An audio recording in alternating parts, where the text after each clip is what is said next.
Okay. I see what he did there. I like that. Let it come naturally. What it do, everybody? It's your boy King Crowder with my dog. Hey, where McCall at? Where Man, McCall at? boy, my call at y'all. It's so good to be here, man. Thankful for another edition. Remember, we made it to another Sunday, dog. We gotta remember that. For those that do not know, Sunday is your first day of the week. You know what I mean? Sundays when you start getting your mind right. Sundays when we have these conversations. And we try to lead you into your week, no matter if it's on the playback, when you vibe and when you listen to mentally know what's going on. And then number two, hear the real news, man. A lot of times when people talk to you about stuff, it's filtered. What me and Mike doing right here, man. Me and Mikey McCall, we giving it to you unfiltered, no chaser, real time, Unadulterated. unadulterated, all of that. So, like I said, how your week been, family? Chop it up with the people, man. Talk to Week been good. Week been real well. Had some training this week. Found out I did amazing in the training. So hopefully, next steps. Got a few interviews this week. So pray for your boy. Shout out to my dog. And I don't know if you noticed, man. I don't know if I don't know if you noticed, man, but I'm losing a little weight. My boy, you told me about your weight loss journey. That was my next thing I was going to ask you, man. Lead into everything. You got to let your fans know. Man, so check this out. This week I didn't fast because I was going crazy with the fast, bro. 12 hours, a little bit too long. I want to taper it to about 6 to 9 hours. So I was going from 5 o'clock in the morning to 6 p.m. at night. Before I ate, I would only drink black coffee, and I would just, try to do water as much as possible. This week that just passed, I would eat lunch at about 2 to 3 o'clock at work. And I worked out 3 times this week. Tomorrow will be 4. So I'm trying to do the 4-day week thing. It's tough though, bro, because Dr. Wayne, our beloved friend, he's been training me from afar, and I would like to get it in, bro. I like to go 4 days and do everything I can, but out of 2 of my days, he told me I need to be doing just cardio and not lift weights. So, trying to formula out, trying different things out, but I'm feeling good, bro. This is like my 6th to 7th week of working out. No, that's a beautiful thing. Now, we are here. Number one, you got to share your good, your bad, and what you working on, Mike. That's awesome news, family. It is, man. We want I don't know if you noticed though. Can you tell, my nigga? I feel like my titties done went down a little bit. You feel me? Okay. As long as you like it, Mike. Remember that, man. You gotta make sure that you like it, fam. That's the key thing we gotta get into, man. We gotta make sure that you happy. You feel what I'm saying? Everything else gonna come. Trust me. You ain't gotta worry about nothing else coming together as long as my dog Mike and his body and his journey is coming right. You know what I'm saying? This week, Mike been heavy on the travel, a little bit of working, man. I had to do 5 engagements in one day, Mike. It was crazy. In one day, you booked and busy, bro. Bro, I didn't expect it to be like that. But like I said, what it taught me, Mike, is also on the cardio tip. You know what I'm saying? Like I need to, because when you're talking to that many people, Mike, and you doing it so many times, you realize quick, like, yo, hey, it's a different type of cardio to talk to that many people, Mike, talk hands, kiss the babies. That stuff get to you, bro. So it's just definitely, like I said, we both on our learning journey, Mike. Plus checking in. Congratulations, bro, on 5 in one day. First of all, bro, how did you keep it P with all that? I mean, it's easier, Mike, when you going, because your first one's always, you trial and error a little bit, like how we do. We trial and error, we figure out where we going with it, we get the motion going. After that, Mike, is purely on you, because one thing I've learned, Mike, you can't replicate authenticity. People ask me all the time, once you for real about what you saying and you genuine, the number one people that's gonna notice is children. Kids and teenagers gonna notice immediately. So if you 100, you can go talk to anybody, Mike, and I'm 100. I ain't disrespectful. I always, I guess it's kind of funny, Mike. Everybody talk about the YNs. They love me, dog. I don't never have no problems with them. I don't. But you never will, bro, because you're a real nigga. And I tell you this 100% of the time. Us too, bro. Hey, real niggas is hard to find nowadays, bro. So it's like the main problem, Mike, in my life, and I always tell people, Mike, is 2 black people, black men specifically, that I have problems with. It's the one that want to be white and assimilate. Uh and it's the one that tell you to tone down, stop being black. You know what I'm talking about, Mike? nah, we can't do So that. those only the brothers I ever have issues with. If you not those brothers, we get along. But if you are the I want to be corporate, I want to assimilate, brother, I'm gonna come at you differently because I'm not gonna filter my message. But you know what's crazy, bro? I feel like I'm extremely corporate, but I'm extremely black at the same time. But you're not trying to assimilate, man. It's the catch part. You know the ones that try to assimilate. You know what I'm talking about? Yeah. That try to assimilate, Mike. The Code one switching. all of that You don't stuff. have to you don't have to code No, switch. If you're not no, if you're no. not belligerently ignorant, you don't have to code switch. You can be yourself 100%. Well, Mike, number one, you got to be good at what you do, bro. People get this confused. People think because you're likable, being black is going to sustain you. No, you must be good at your job at the end of the day. So dudes get it confused. Like, I'm going to be sociable, Mike. I'm going to go to the functions. I'm going to be one of the guys. Like, bro, nobody cares about that. You got to be Bro, excellent. I go to the functions. I ain't gonna lie. I go to the functions and I'm You gonna tell do you your why. job, though, fam. I'm You gonna feel tell me? you why. Free shit. I'm gonna drink your free drinks and I'm gonna eat your free But I want, food. but I want you to understand, Mike. You go to the functions, but you still know you got to do your job. These Correct. people go to the functions and think it gives you access. Remember that. There's a Uh, barrier there. You know that, Mike. There's a barrier. it is. Whether you want to acknowledge it, they ain't gonna acknowledge it, but it's a barrier there in your abilities, my boy. So you have to perform. You might not thinking they people are judging you, but they judging you. So just because they can be incompetent, Mike, you can't be incompetent. Bro, it's we gotta talk about this. We gotta discuss this. There are rules to going to the corporate event. And black brothers and black sisters, I'm here to give you the rules. Number one, two drinks. Two Mm, drinks only. That's it. I don't care mm, if it's open bar. I don't care if it's I don't care if it's, oh, come on, man, everybody's drinking. No. Two drinks only. Cause I'm gonna tell you why. 100% you still at work. mm. 100%. 100% you still at. And I've seen it. I've seen it, bro. I've seen where we be at these corporate conferences or we be at these little powwow sessions, they call them, and people are overindulging in alcohol. Don't do it. 100% you still at work. If it's a work function, it's work. Like, you got to understand and separate that. So, two drink minimum. I mean, two drink maximum. And space them out with water. I would have one drink. Don't drink them back to back. Don't drink them back to back. No, There's facts. there's no reason to get tipsy. And if it's a food involved, and people are ordering and they say buy what you want, never buy what you want. Get something second to the cheapest on the menu because you don't want to be the one that's going deluxe on the corporate dime. Two tidbits. That's real, Mike. That's a bar with you, man. The reason why all these conversations are important, Mike, because it's a subject in this country, Mike, as we lead into our first topic. It's the old and honest, Mike. Race, power, privilege, and dynamics. We're gonna lead into it, Mike. Have you heard the story about Morant, Mike? Oh man, how he hitting Man, the video is bro. always worth it before we give our take because we like to give visual representation, Mike, of it. But I want to taste it for a perfect example. Then we're gonna dive into it, Mike. Fair use.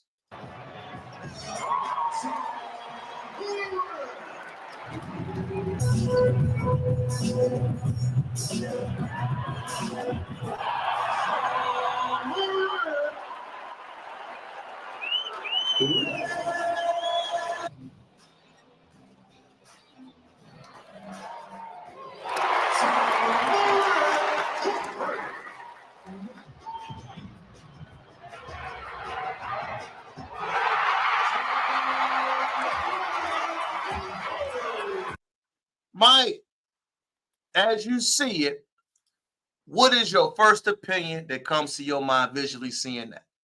I think that someone who has had gun issues and gun trouble, first of all, I don't understand how you can be right, and it's crazy how you can be a role model and somebody that has legally owned a gun, because the gun that he had was legally owned, right?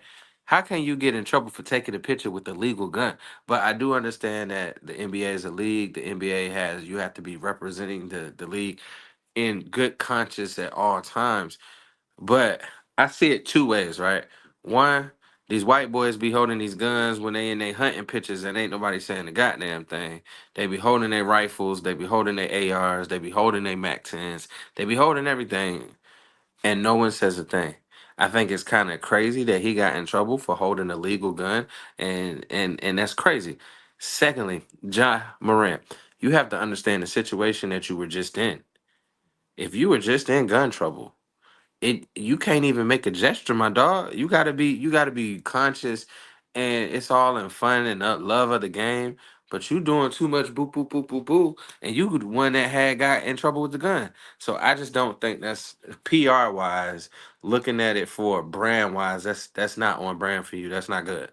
You just got in trouble for having a legal gun, which is crazy to me. You lost endorsements. You got in trouble, and it's not like you got caught with an illegal gun. It was a legal gun that you took a picture with. But I will say, just poor taste, poor taste, poor taste, poor taste. For me, Mike, I agree with you 1000%. I would like to add that Ja has something I like to call identity crisis. Correct, Ja, because if I'm not mistaken, he's from the suburbs and he went to private school. Mike, you from South Carolina, you from a two-parent home, you came from a proper upbringing. Why do you have such a desire or a connection to want to be street? Oh, I have a lack of identity for who I am as a man. The easiest way for a young black man to get clout, to appear strong, is to appear thuggish. If you are a man that is outside the thuggish realm, think about it, Mike. It's the hyper thug, it's sassy, or it's gay. Those are the only three categories you see black men being put in. That's not the only ones we are, but think about it. It's hyper thug, it's sassy, or it's gay.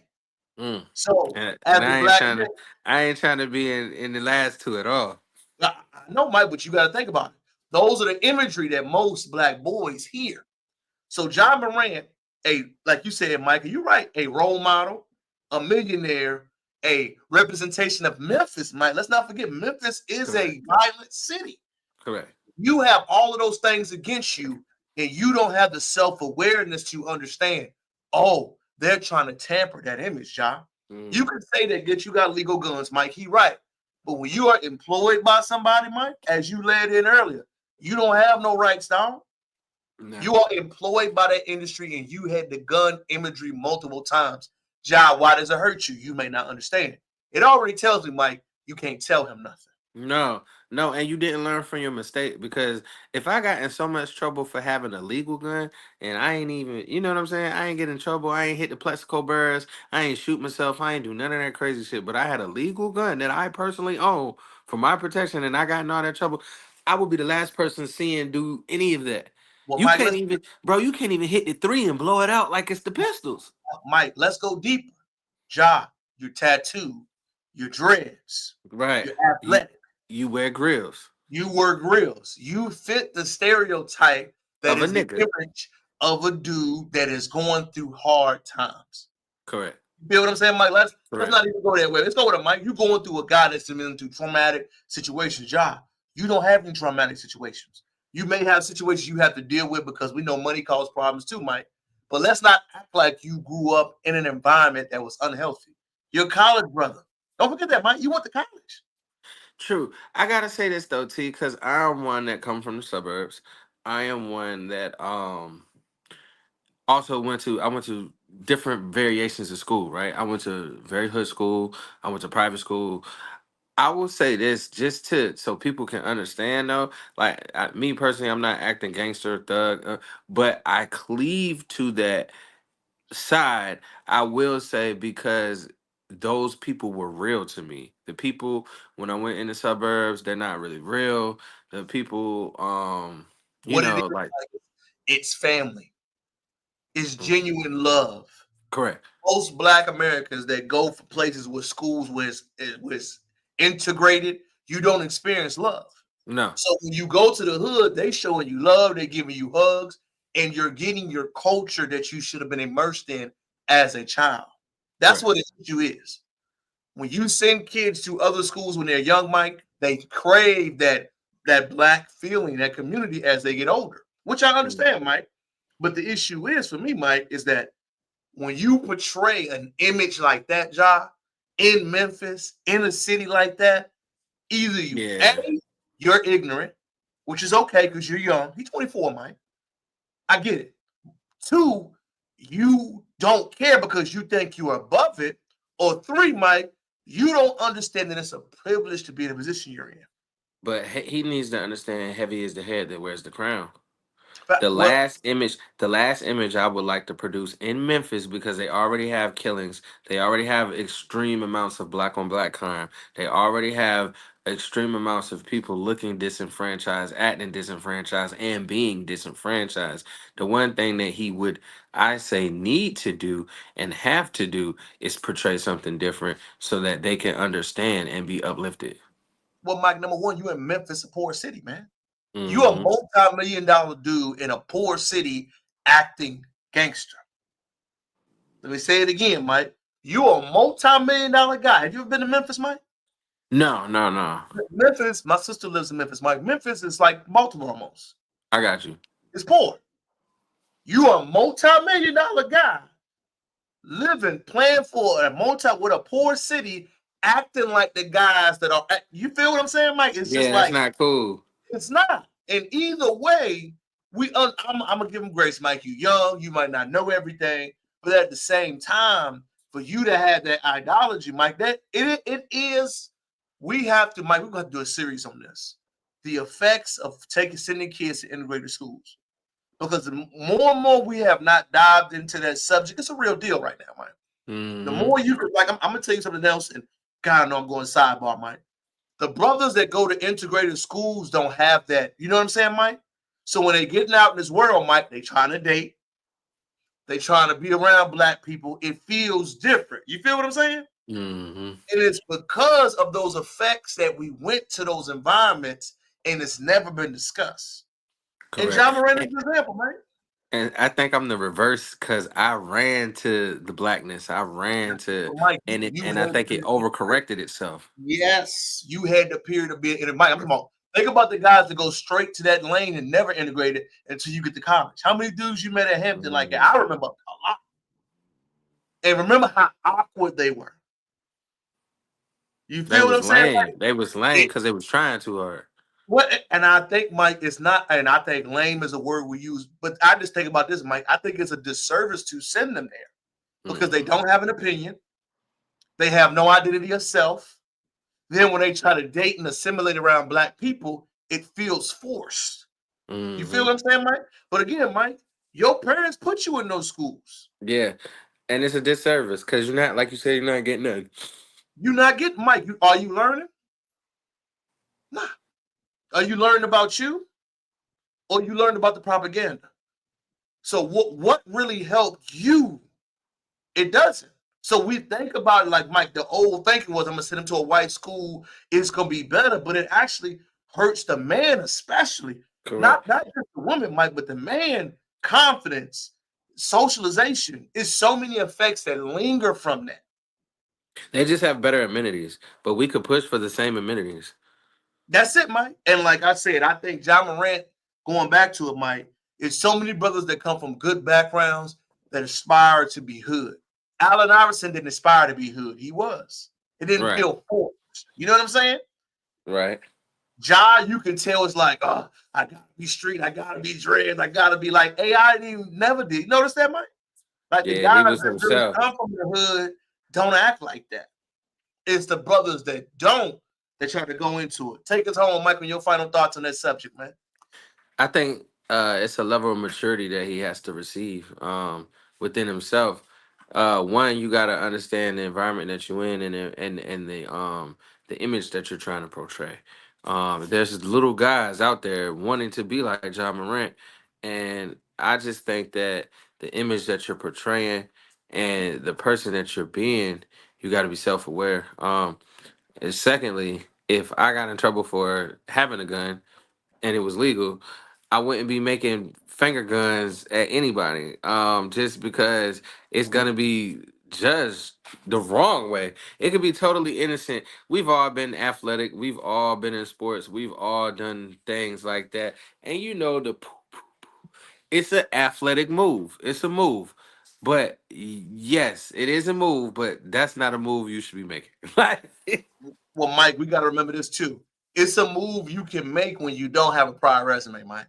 Me and correct. you can get your charge, Mike. It might not be as deep as the guy that went through way for 5 years. Correct. John, you have a resume now, dog. So stop acting like you're going to be treated the same. You're not. We can't say, I don't know why they over policing him. Well, if you have a record, Mike, we know how the law goes. We have a court system, Mike, not a legal system, right? Mm-hmm. Come on, we if you have a prior thing on your resume, it's going to harm you longer. Correct. Bottom line. So, Mike, the next thing about this story, man, is it's really heavy. We're gonna go on into it, Mike. We're gonna look at all the evidence and we're gonna dive into it. Are you Karmelo Anthony and Yeah, the Austin young Metcalf? man, the young man that stabbed the white boy. Well, Mike, we're gonna watch everything. We're gonna look at the evidence, Mike, and then we're gonna talk our stuff. Stay tuned, Mike. Y'all get in. Yeah. To be the week of getting into people's faces and finding out what they gonna do. Because why is this child gone? Because he was getting up in this child's face. I know you guys have been familiar with this story. This is Carmelo Anthony. He's being held on $1 million bond for the unaliving of Austin Metcalf. Now, when the story had initially broke, obviously a lot of people are on the side of Metcalf because they didn't really know the full story. That was until the local news had published Anthony's statements that were submitted in the police report. Now, according to the arrest affidavit, it stated that Anthony had confessed to the incident, claiming that he was protecting himself. Now, the article goes on to say that one witness reported and told police that Metcalf had told Anthony that he would need to move out from underneath the tent, according to this affidavit. Just for reference, it was a rainy day, and Anthony, who was underneath the tent, was asked by Metcalf to get from underneath the tent while it was raining. Now, the witness went on to tell police that Anthony stated, "Touch me and see what happens." And then that's when Austin Metcalf reportedly touched Anthony, because why would you touch a person who said, "Touch me, see what happens"? After touching him to see what happens, which is just crazy work, Anthony told Metcalf,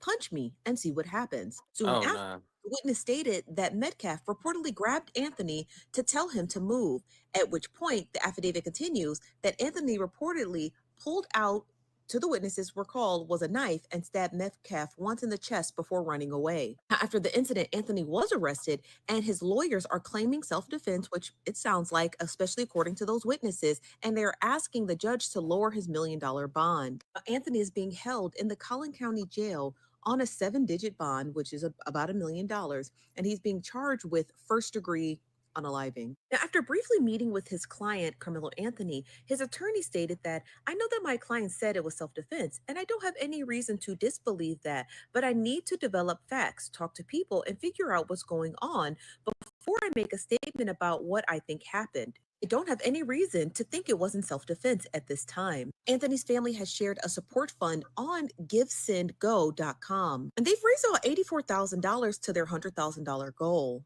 And I'm not here to question why Austin Metcalf decided to put his hands on another child, because again, he's gone and he can't answer those questions. But let this be a testament to tell you that you do not have the right to touch somebody or enter into their personal spaces. Because unfortunately, violating somebody's personal space made Austin find out the hard way. One more video, Mike, before I let you dive in, crack into it. Man, look, I don't know where to start, but let's talk about it. So there's always 3 sides to every story. You know, you have one side who's the victim, then you got the Too long with it, Mike. 1 second, 1 second.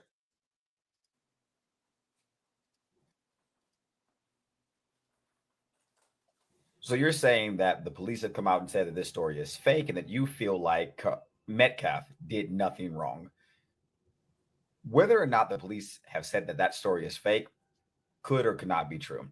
I've looked into what you're talking about, and I believe you're talking about an entirely different story where they say that Metcalf punched him, not about him grabbing him. But that's neither here nor there. I'm only really interested in the idea that he did nothing wrong, because I think we need to look at the ideas of what legally is considered theft, robbery, and harassment. Texas Penal Code 31.03. A person commits an offense if he unlawfully appropriates property with the intent to deprive the owner of the property. Appropriation of property is unlawful if it is without the owner's effective consent. In an interview with local media, Hunter, Austin's brother, made it very clear that Austin grabbed Carmelo's bag. He didn't do it with Carmelo's consent. He did do it with the intent of depriving him of the bag. That's theft. Texas Penal Code 29.02. Robbery.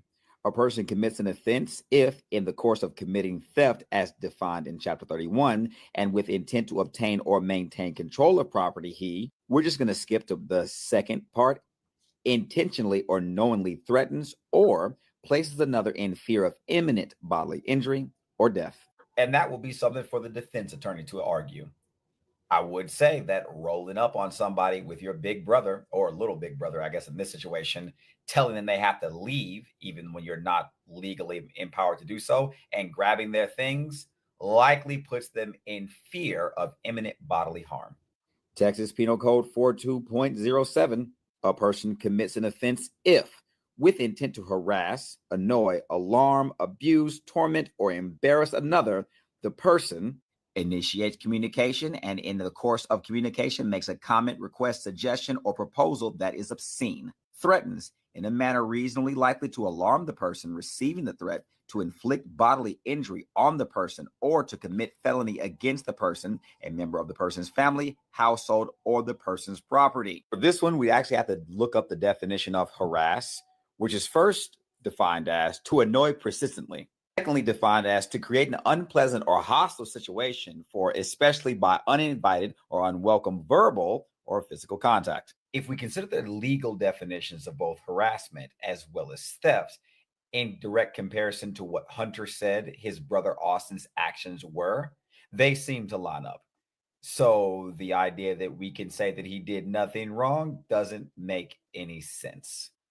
So you're saying that My Yo, you know what's crazy? I knew we was gonna talk about this, but I've been like looking at other videos, other people's standpoints, and everything on this. Okay, so one, it has been reported that the twins, because they're twins, Metcalfs are twins, took his belongings, broke his phone, and proceeded to, yes, that's the picture they need to be showing, because they keep showing the airsoft gun with old boy, but they're not showing these thugs.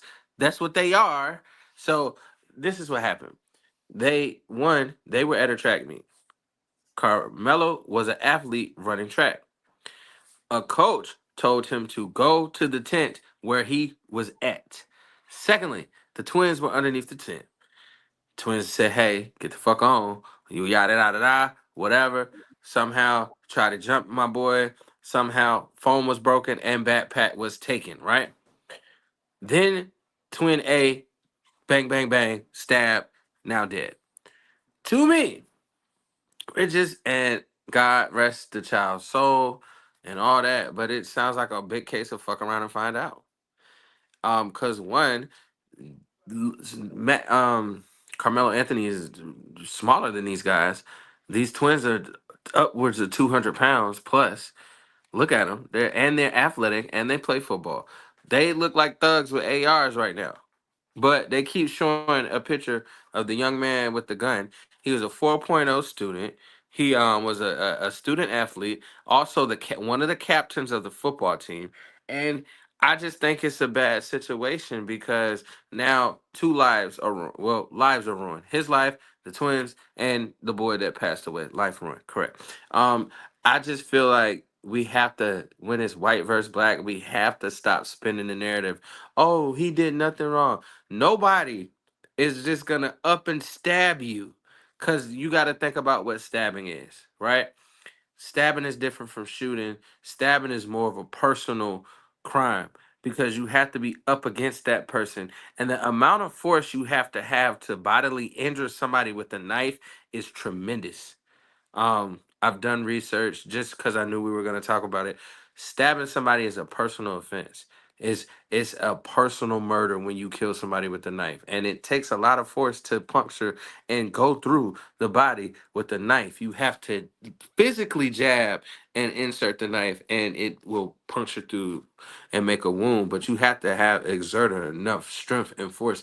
But no one is gonna get that close to you and stab you if you just did nothing wrong at all. Point blank, period. That's where I stand. I'm not saying he got what he deserved, because I'm not saying anybody deserves to die. But I am saying we need to look into this more and stop pinning, oh, he was a thug. Oh, he did nothing wrong. Oh, first of all, you took my shit. You touched my stuff. Now, I'm not saying that deserves to be stabbed, but you took my stuff. You broke my phone. You bullied me. I just think it's a case of a white child intimidating a black child and the black child reacting, and this is what we get. Well, beautifully said, dog. I'm gonna put up this picture one more time before I go on my conversation. Beautifully said by my dog, Mike. That was eloquently said. Let's look up the young brother one more time, Mike. Brother's 17 years old.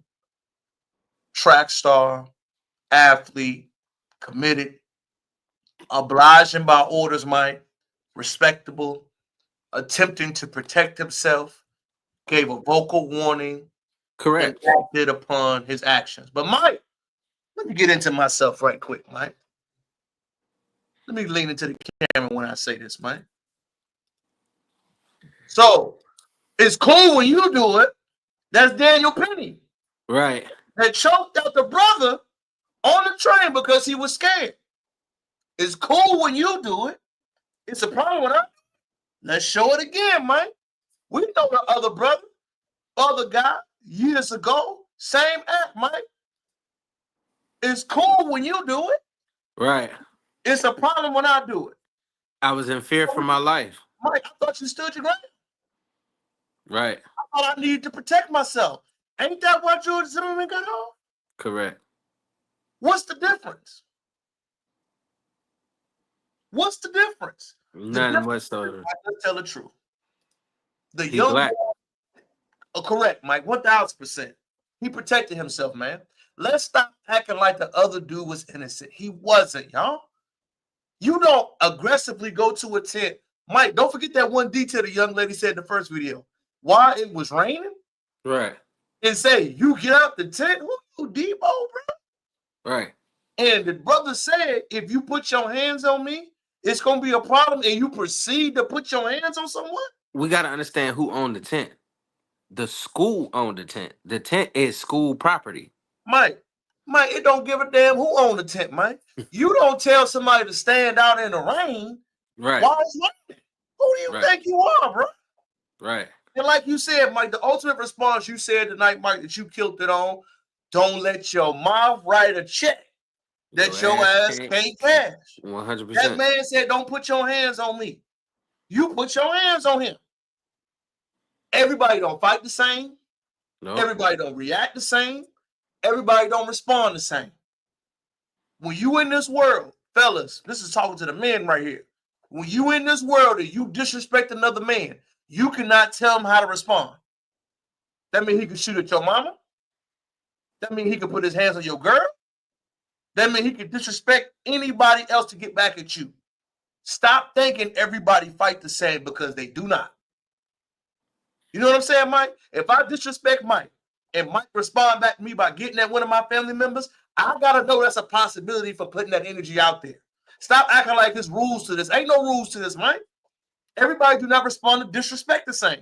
So when that brother decided to disrespect that guy, you can't say the score got to be the same. It's not going to be.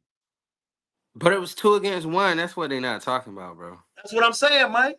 Again, we have gotten so thought in our mind, Mike, that I can be disrespectful and people just got to take it. Yeah, like you was trying to kick him out in the rain. What is that about? You put your hands on his belongings. What is that about? You thought dude was a punk. You tried to punk him, but he came prepared. You put your hands on somebody. You did not expect for him to respond and protect himself. Correct. That's what it was, Mike. And now he on a capital murder charge. Mike, and let's get on that, Mike. $1 million bond, bro.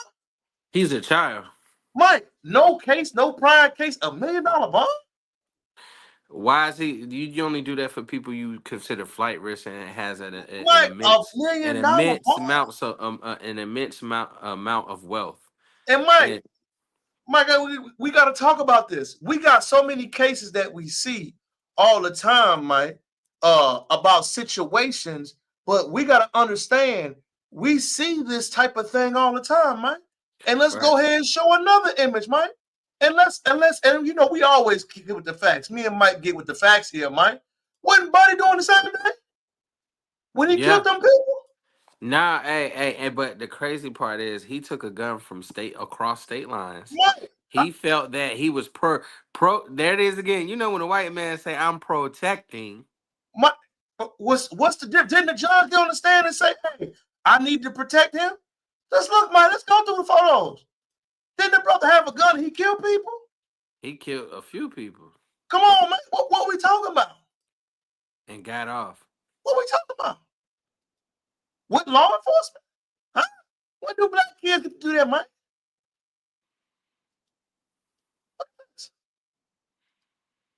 Again, Mike, it's cool when you do it. It's a problem when I do it. Right. And Mike, I don't even know if you peeped something. They had to get another source because GoFundMe shut theirs down. Did you even peep that, Mike? Nah, that shit, it was, I realized it wasn't GoFundMe. Now, Mike, I want you to know that GoFundMe shut theirs down, said we're not going to support this whole, wait a minute, GoFundMe. Y'all support strippers, right? People that steal, all these things. Y'all have a moral clause now to say we're going to shut down a legal fund off of all the stuff y'all been supporting these shit? Is that? When did GoFundMe start picking and choosing? Mike, come on, Mike. We gotta understand how deep stuff goes, Mike. Because did Zimmerman get a GoFundMe? Mike, come on, Mike. I'm gonna show it to you. People think we just be talking. We come with the receipts, Mike. They originally had a GoFundMe. Look, it shut it down. When have you ever seen that, Mike? When have we ever seen them shutting it down? When Zimmerman, Kyle Rittenhouse, and all of them had a GoFundMe. Mike, the Trump supporter stormed the White House had a GoFundMe. I ain't mad at it. But we see in real time when things happen, how you feel. I say, hey, I hate to even say this, but go ahead and get Benjamin Crump, my boy. Well, I mean, Mike, it's just like we don't understand historically. We see this all the time, y'all. And it's so crazy that we see it all the time and we're becoming numb to it. It's not Mike, okay. It's not. But Mike, they said it's okay because Daniel Penny choked the man out in the subway and said he feared for his life. How did he get off? He feared for his life and others, and he was protecting. Mike, in a subway in New York City. What? Bro. Were you liable to see anything? Mike, on a subway in New York City, bro. What? When do y'all even say hi to each other in New York? When do you even speak? But when did the life of somebody, like, I understand you restrain somebody. I understand you choke somebody out. I even understand somebody maybe get hurt in the course of you protecting other people. But the fact that you choked them out till you killed them is crazy to me. And you, so at what? So if I shoot a bunch of white people protecting my neighborhood, right? I'm going to jail, bro. I'm going to jail. No questions asked, Mike. Bro, but my thing is, when is it protecting and when is it murder?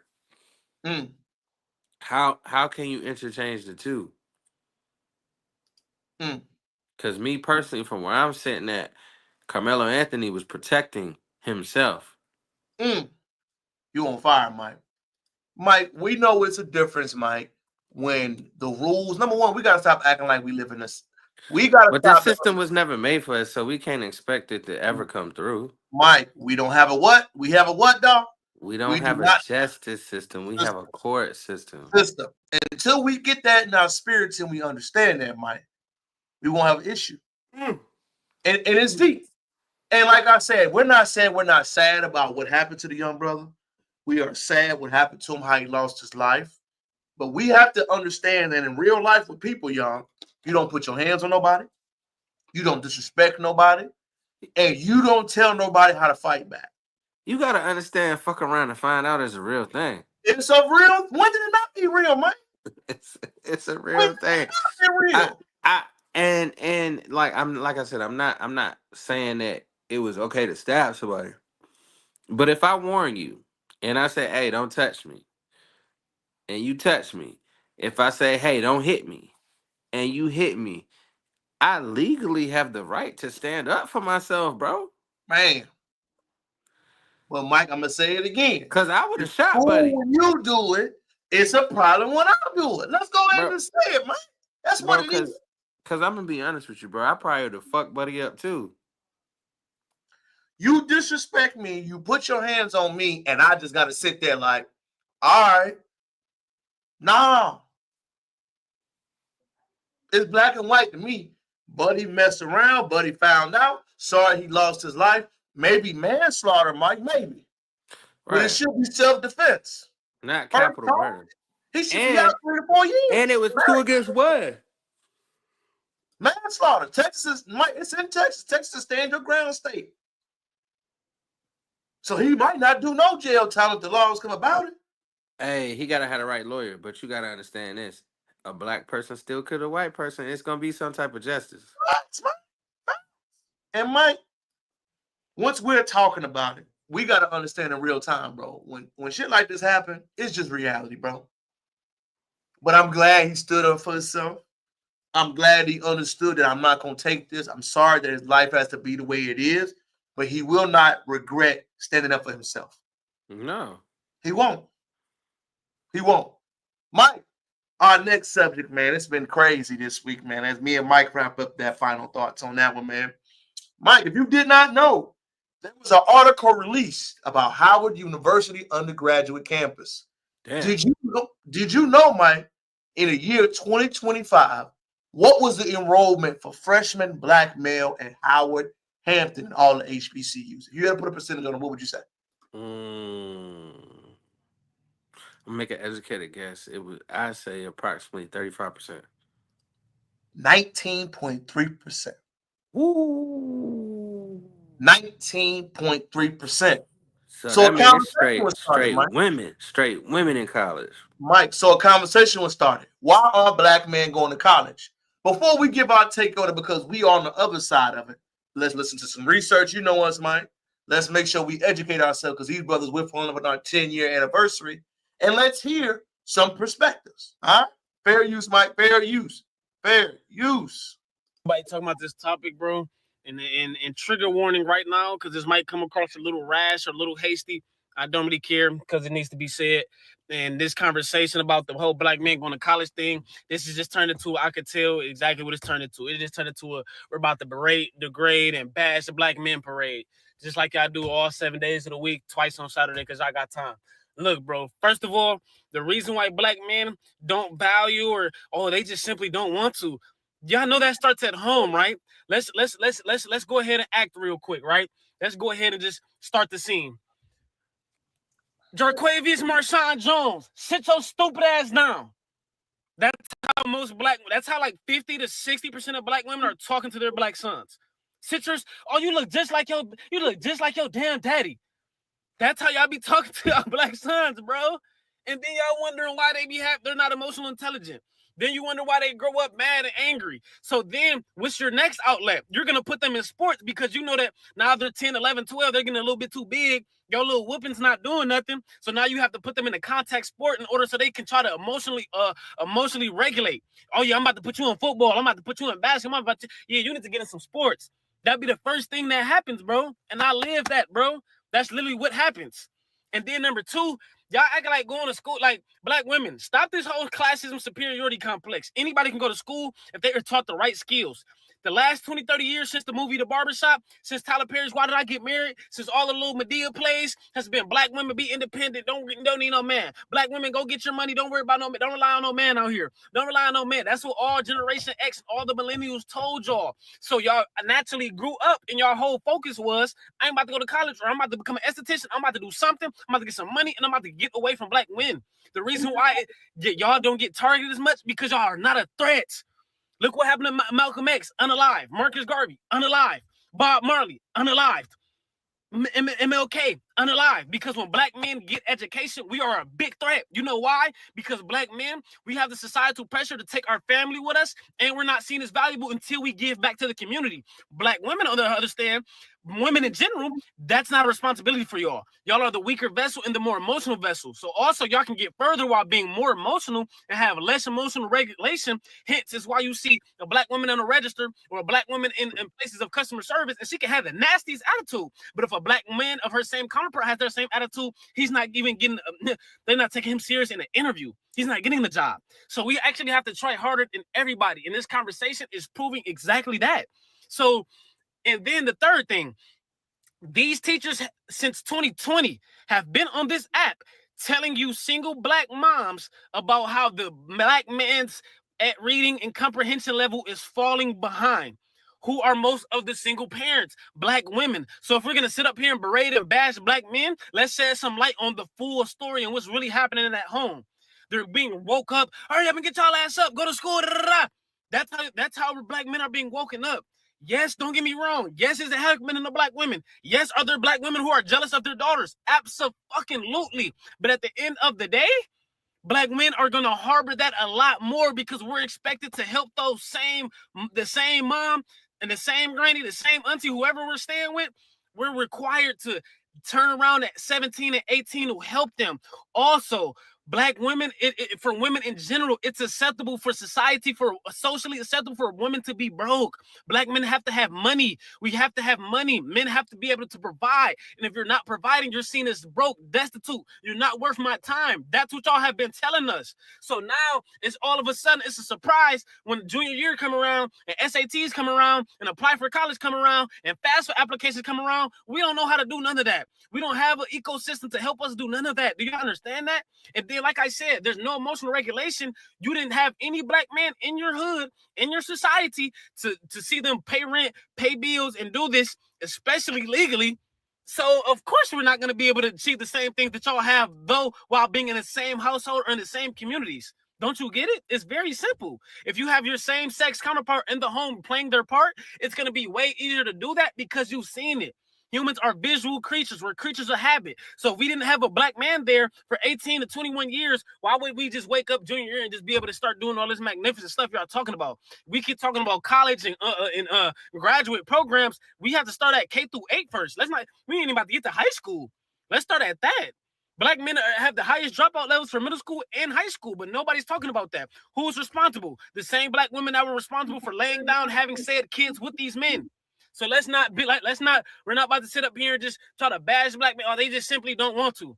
Well, in therapy, the first thing that they teach y'all black women, since y'all the highest, y'all number one in therapy and y'all number one in degrees, well, you should know that that's not the real answer. Clearly, there's a deeper answer why he just doesn't want to. It's because nobody has seen him wanting to. Nobody has pushed him to want to. And black men are seen as you need to get money first, ask questions later. That's how success is marketed towards black men. That's why most black men, we do grow up listening to rappers. We do grow up listening to athletes. We do grow up listening to entertainers because that's what's marketed to us. What's marketed to black women is be strong, independent, and do not rely on a man for nothing. And when you get your wealth, keep it to yourself. So yes, it's completely different. Black men are a threat to the white infrastructure because when we get success, they know that we're going to bring our wives with us. We're going to bring our kids with us. We're going to bring our bros with us. We're going to put everybody on. We're going to put the community on. When y'all get success, y'all hoard it, and then y'all start having a superiority complex of classism. It's not the same.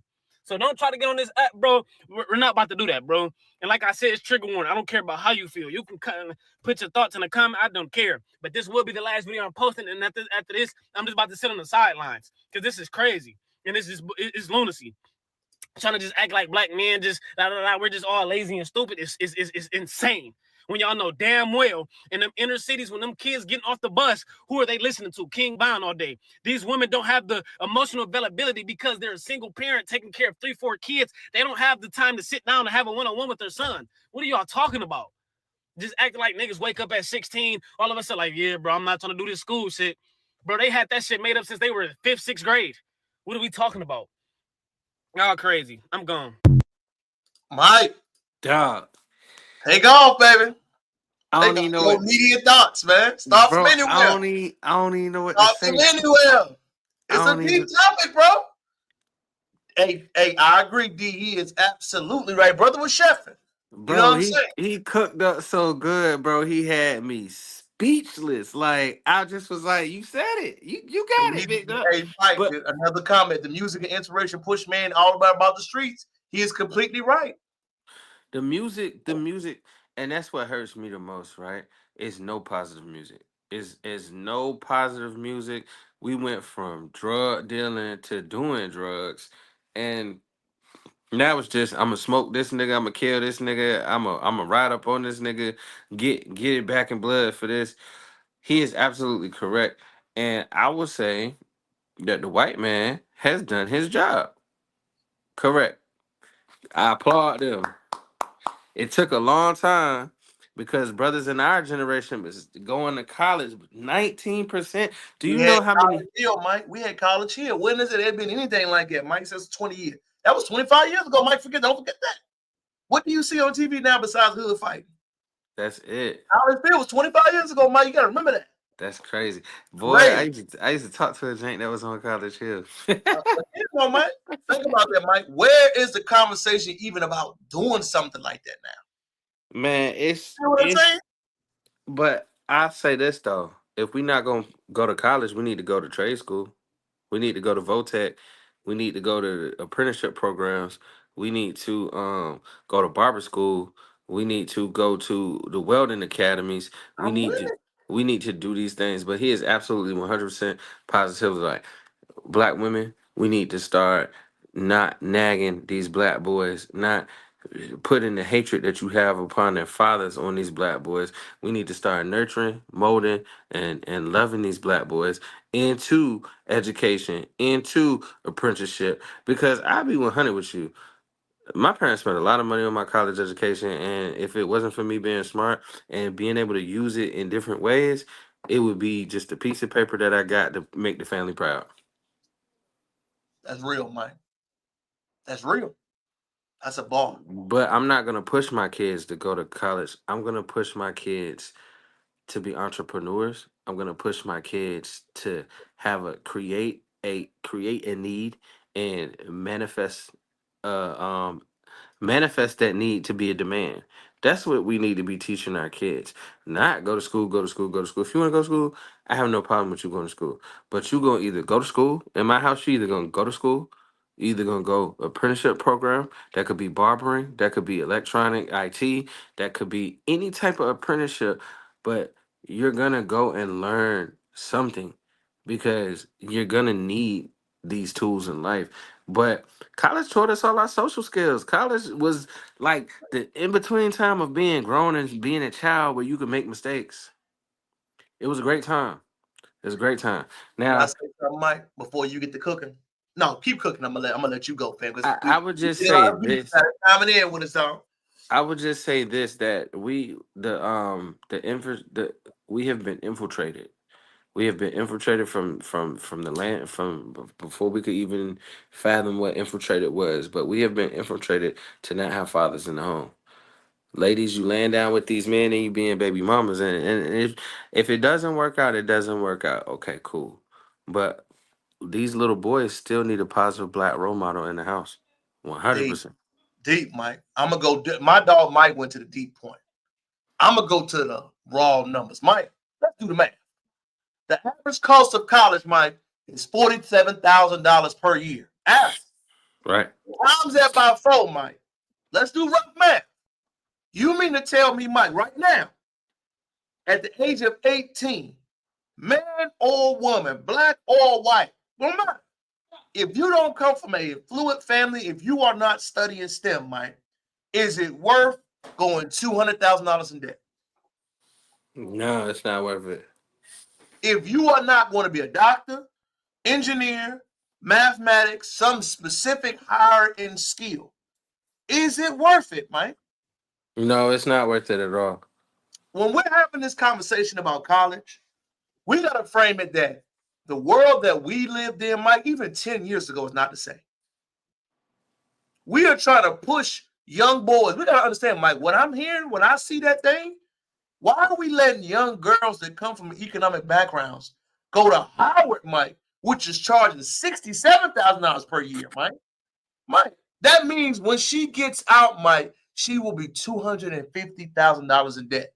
Mike, That could be a communication major. That could be a teacher.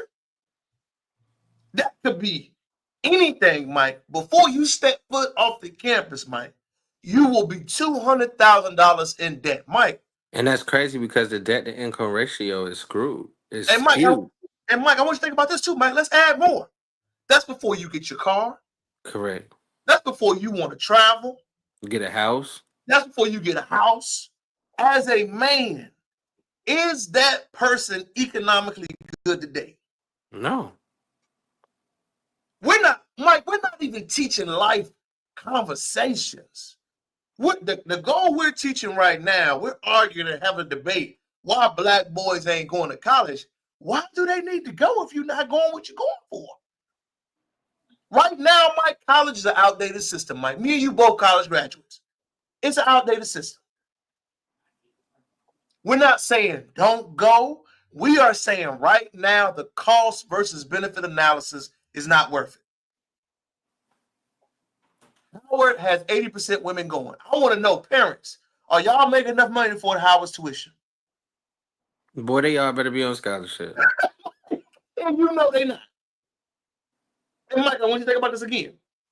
You, as a father one day, you as a black man that is on top of his game, would you tell 18-year-old you to, let's do 23-year-old you, would you marry a woman, Mike, before y'all even have kids, family, a house that is already $250,000 in debt? Nah, because we fighting it. We climbing out a deep hole. Mike, it's just, we don't even have that conversation. And that's not even including the debt that I would have because I'm in the same institution. Mike. So before y'all even step foot in this world, Mike, y'all $400,000, $500,000 in debt. That's before travel, Mike, house, kids, anything. What are we talking about? We don't have no foundation. It's no we foundation. Ain't got nothing, Mike. We are so caught up, Mike. And Mike, I want you to see some of these comments. You know, I never try to read the comments, but Mike, I had to like. If I was a brother, Mike, I just think myself when I was 18. I want you to just read this. When black women, how are black women supposed to find men? They're not going to college. They're unrepresented in the professional places and networking spaces. Please help us find out, because if not, we're just going to have to date white men. What the fuck? Hey, this whole college argument is hilarious. We are blasting black men when 75% of them have never took a class on campus. Let's keep going, Mike. We're keep having a black educational point. Why do we demonize trade schools and other ways to make money? I seriously want to know, Mike, and I thought you brought up a great point. Why do we demonize trades, militaries, or other ways to make money? Because at the point of when our parents went to school or when our parents was raising us, those type of people, they were saw as less than. Like, you don't want your child to be working class. You want your child to be white collar. So, you know, you want your child to be the manager, be the boss, and all that. So to me, it's not sexy for them to be blue collar. That's where I'm getting at it. But I tell this story all the time. Me and two other friends, I went the college route. Both of them went the apprenticeship route. One works for the shipyard. One is a longshoreman. Before I even got out of college, and I stayed in college for a long time. We all know that. But before I even got out of college, by the time both of these gentlemen hit 25, they were already making 100,000+. With welding and with longshoremen. And me, I come out of college 100,000+ in debt. These guys didn't go to school. These guys went to the apprenticeship program. One guy got blessed where it was free. One guy had to pay. Right? Either way, by the time they were 25, they both had amassed wealth greater than I could while going to college. Thank you for that story, Mike. That because you have a shipyard you use, so that is an economic. The one thing I think the brother mentioned, Mike, and we got to start pointing out that he mentioned, why are we acting like we're not together? A lot of these, I'm not gonna put it on all our sisters, but the ones that go to college, why are you acting like it's different? You know what I'm saying, Mike? Like when he mentioned that word classism and thinking, that's real. You do understand you are still a black person, right? Right. Just because you have degree, doctor, PA, whatever by your name, attorney, you will still be identified by who you are first. Correct. And when you are in these circles, you can only remain in these circles if you're non-threatening. If you have any sense of pride, identity, and I want you to remember this, anything of the sort, you are not allowed to be in that circle. But to demonize people that can't afford it, Mike. I don't know many black families, Mike, that can afford $200,000, Mike, in 4 years. Think about that, Mike. Right now, that is the average cost of attendance, Mike, at Hampton, at Howard. Who can afford that, Mike? Nobody, bro. You can, I mean, so when we have these conversations, Mike, and they hear how disrespectful it gets us, it's like, bro, forget K through 12 through bachelor's, Mike. We need to get K through 8 right.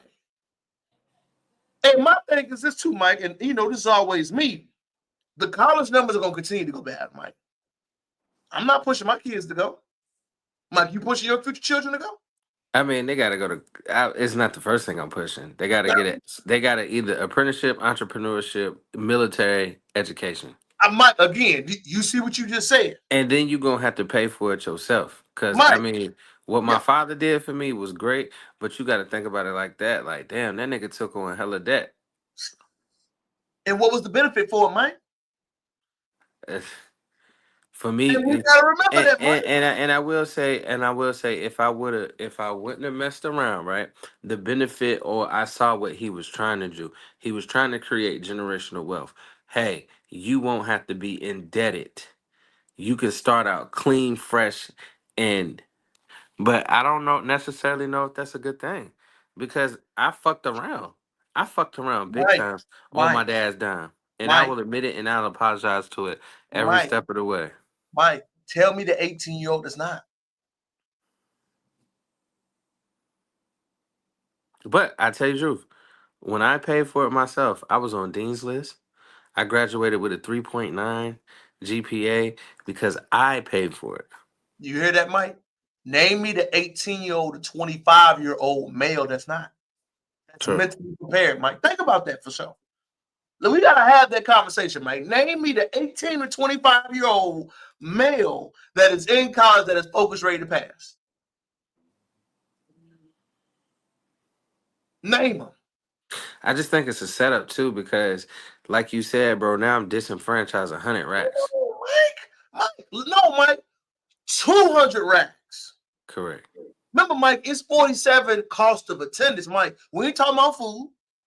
We ain't talking about going to the parties. Remember, Mike, we was going out. There was no section going out having a cover fee. If they want to go out, Mike, they got to pay sections. You got to have on your. You can't wear a white tee no more, Mike.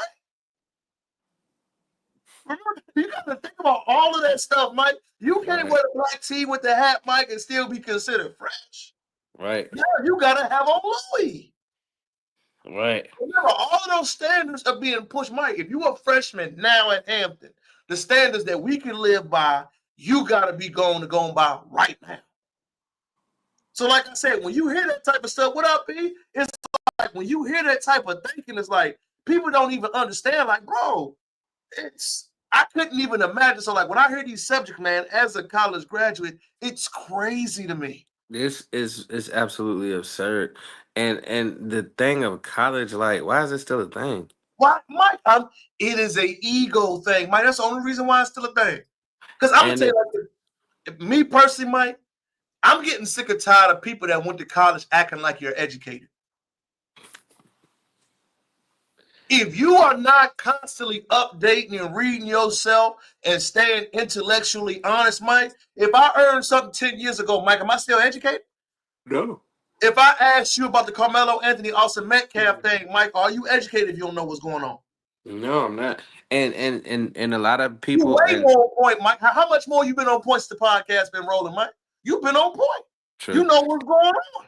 And I will say this, if you're not in a field where you continuously getting certifications, or if you're not in a field where you continuously have to update yourself, then like my degree, I just got a bachelor's in psych, right? Nigga, but I've been a manager my whole life. Like, I'm learning that, right? But a degree in psych, are you still educated in psych, Mike, from 10 years ago? No, sir. And think about this, Mike. If And the you got theories and some theories and all that have changed, you know? on, I meet so many people, Mike, that hit that I'm educated. Man, look, if you are educated, it's a constant process. Stop telling me that you're so educated if you ain't read a book in the last 6 months. I'm gonna go there. And I'm gonna be real with you, half the time, who gives a fuck? Like Right, honestly. nobody cares because you're not confident. We got And so many people that wear that. I'm educated, Mike. I got this. I got that. Look, man, what are you talking about? You are not. You are not, Mike.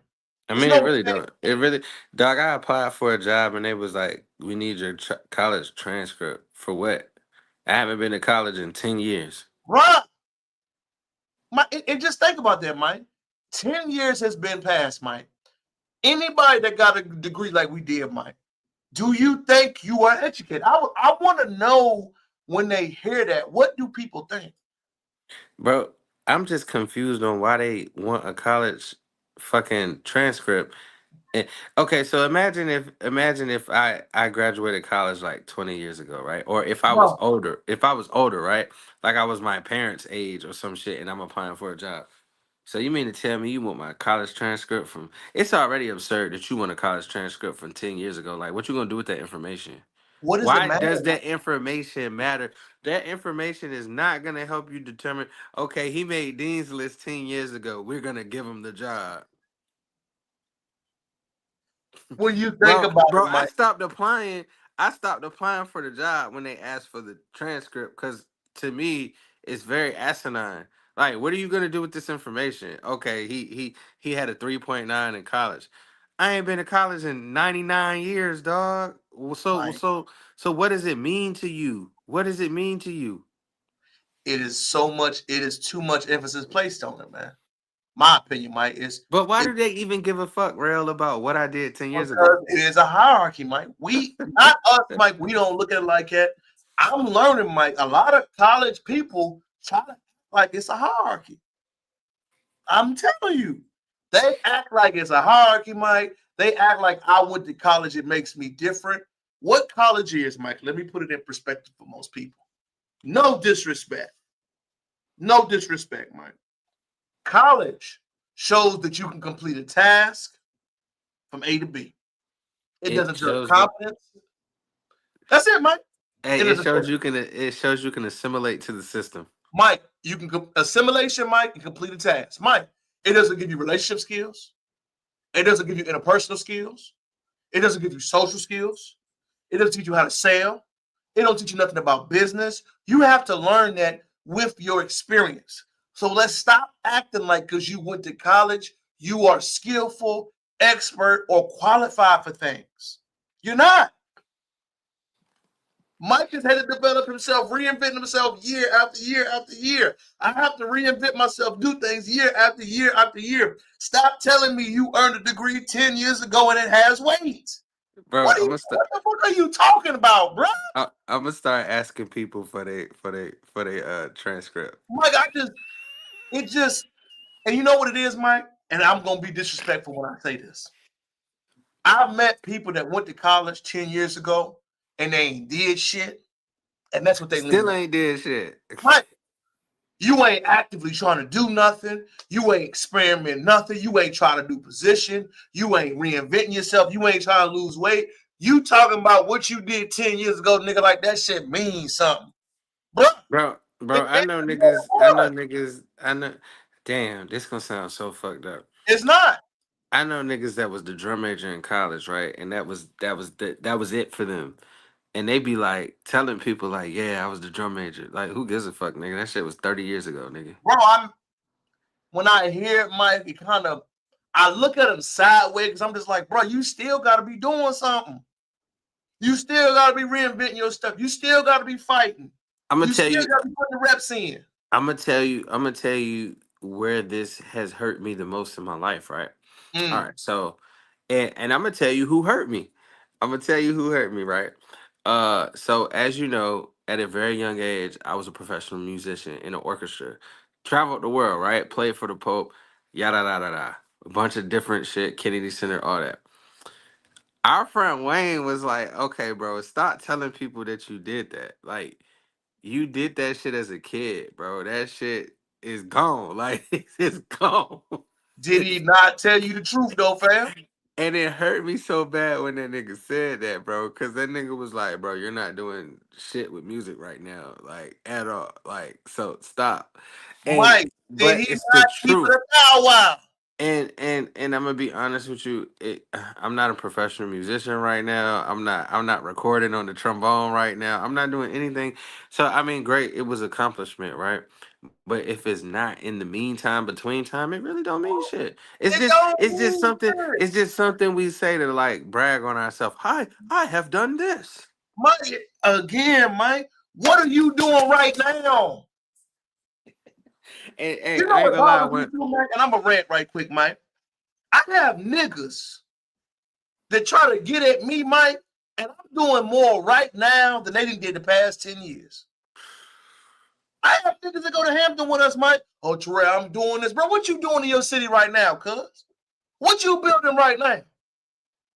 How much respect you got in your city right now? Don't tell me about what you did when you was in the harbors, bro. You know how stupid you sound, bro. We ain't on the same level. You ain't doing shit. That's the truth, Mike. I experienced it, so I want to. Man, look, bro. I'm happy you did that. Congratulations. That's all that it Congratulations, is, man. bro. That's really What it. you doing right now? I know my dog Mike doing right now. What you doing right now besides working home? What are you building? What are you developing? What are you working on? Bro, you know what's crazy? 85% of the people that we know is literally just working hard. Mike, I already know. And Mike, it's so funny when you say that, bro. Those are the main ones that give me pushback. Like, bro, Mike, you know, I was talking to the kids this week, Mike. I had people telling me, you got to watch the words you use. Bro, who you talking to, fam?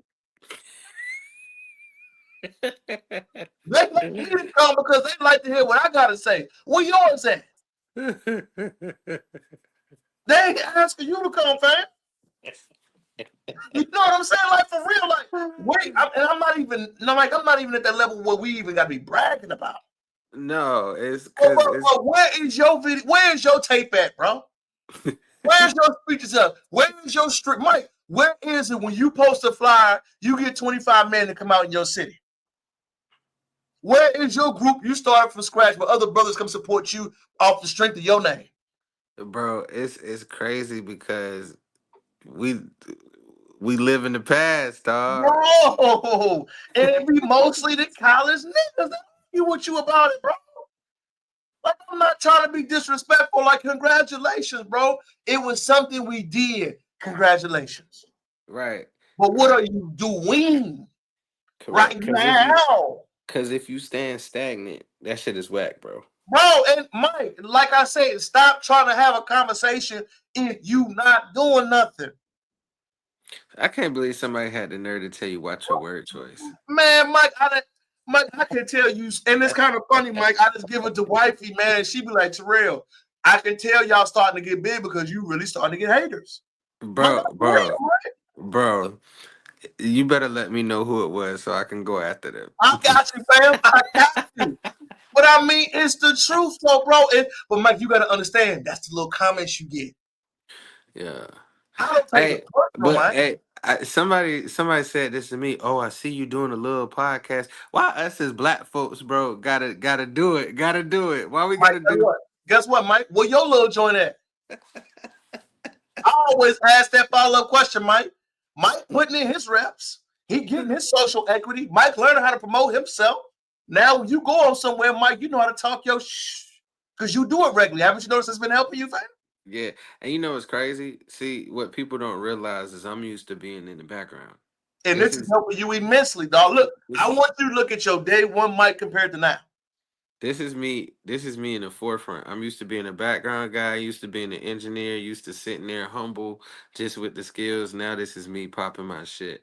But for whoever it is who was telling Terrell he need to watch how he say things around the kids, hey, forget you, dog. 100%. Mike, what I've learned is, Mike, I get it all the time, fam. I get it all the time, Mike, but what I've learned is this, bro. I've asked God for these opportunities, and they come in little by little, Mike. I'm not tripping, Mike. We building. You, Mike, we building. So I'm not mad at it, but I'm glad that I'm seeing the animosity. And remember, Mike, it's not heavy, it's subtle. Oh man, that was nice. You could have tucked your shirt in. That's what you. Who cares about Wait, if my shirt is tucked in or not? Mike. That's what you worried about, not the message I'm telling you? That's the second thing I was about to say. So you're not worried about the but this goes back to a conversation we had where somebody was worried about the car that I was driving and it having you get what I'm saying? You remember the conversation. Exactly what you're saying. And not be aware of that, right? When you see that, you gotta be aware. I do a mental check. Oh, you worried, you comparing. 100%. You're not worried about how the treatment or the message or the involvement. You're worried about the aesthetics. But what people got to understand is fuck the aesthetics, bro. It's the aesthetics. It may look that way because I want it to look that way. Again, right? Where is your resume at with it? Bro, I'm serious, bro. I got, hey man, I checked out your little podcast. Y'all doing a bit. Why do you have to? This is what I need to say to black people right now, right? Stop downplaying people's shit. Because you're gonna downplay my shit, and then you're gonna want to be on my shit, and then when we blow up, you're gonna want to be a part of my shit. And I'm gonna hit you with the damn, I guess my little podcast doing all right. Hey, I'm gonna hit you with the, the collaboration fee is $5,000 a piece. You gotta pay us both. You gotta pay to play now. You feel me, Mike? But like I said, Mike, we had these conversations, man, and we was ranting about it. The college thing is real. And we need to stop acting like it's a difference, man. That wave is over with, Mike. The wave is over with. $47,000, Mike, hell to the no.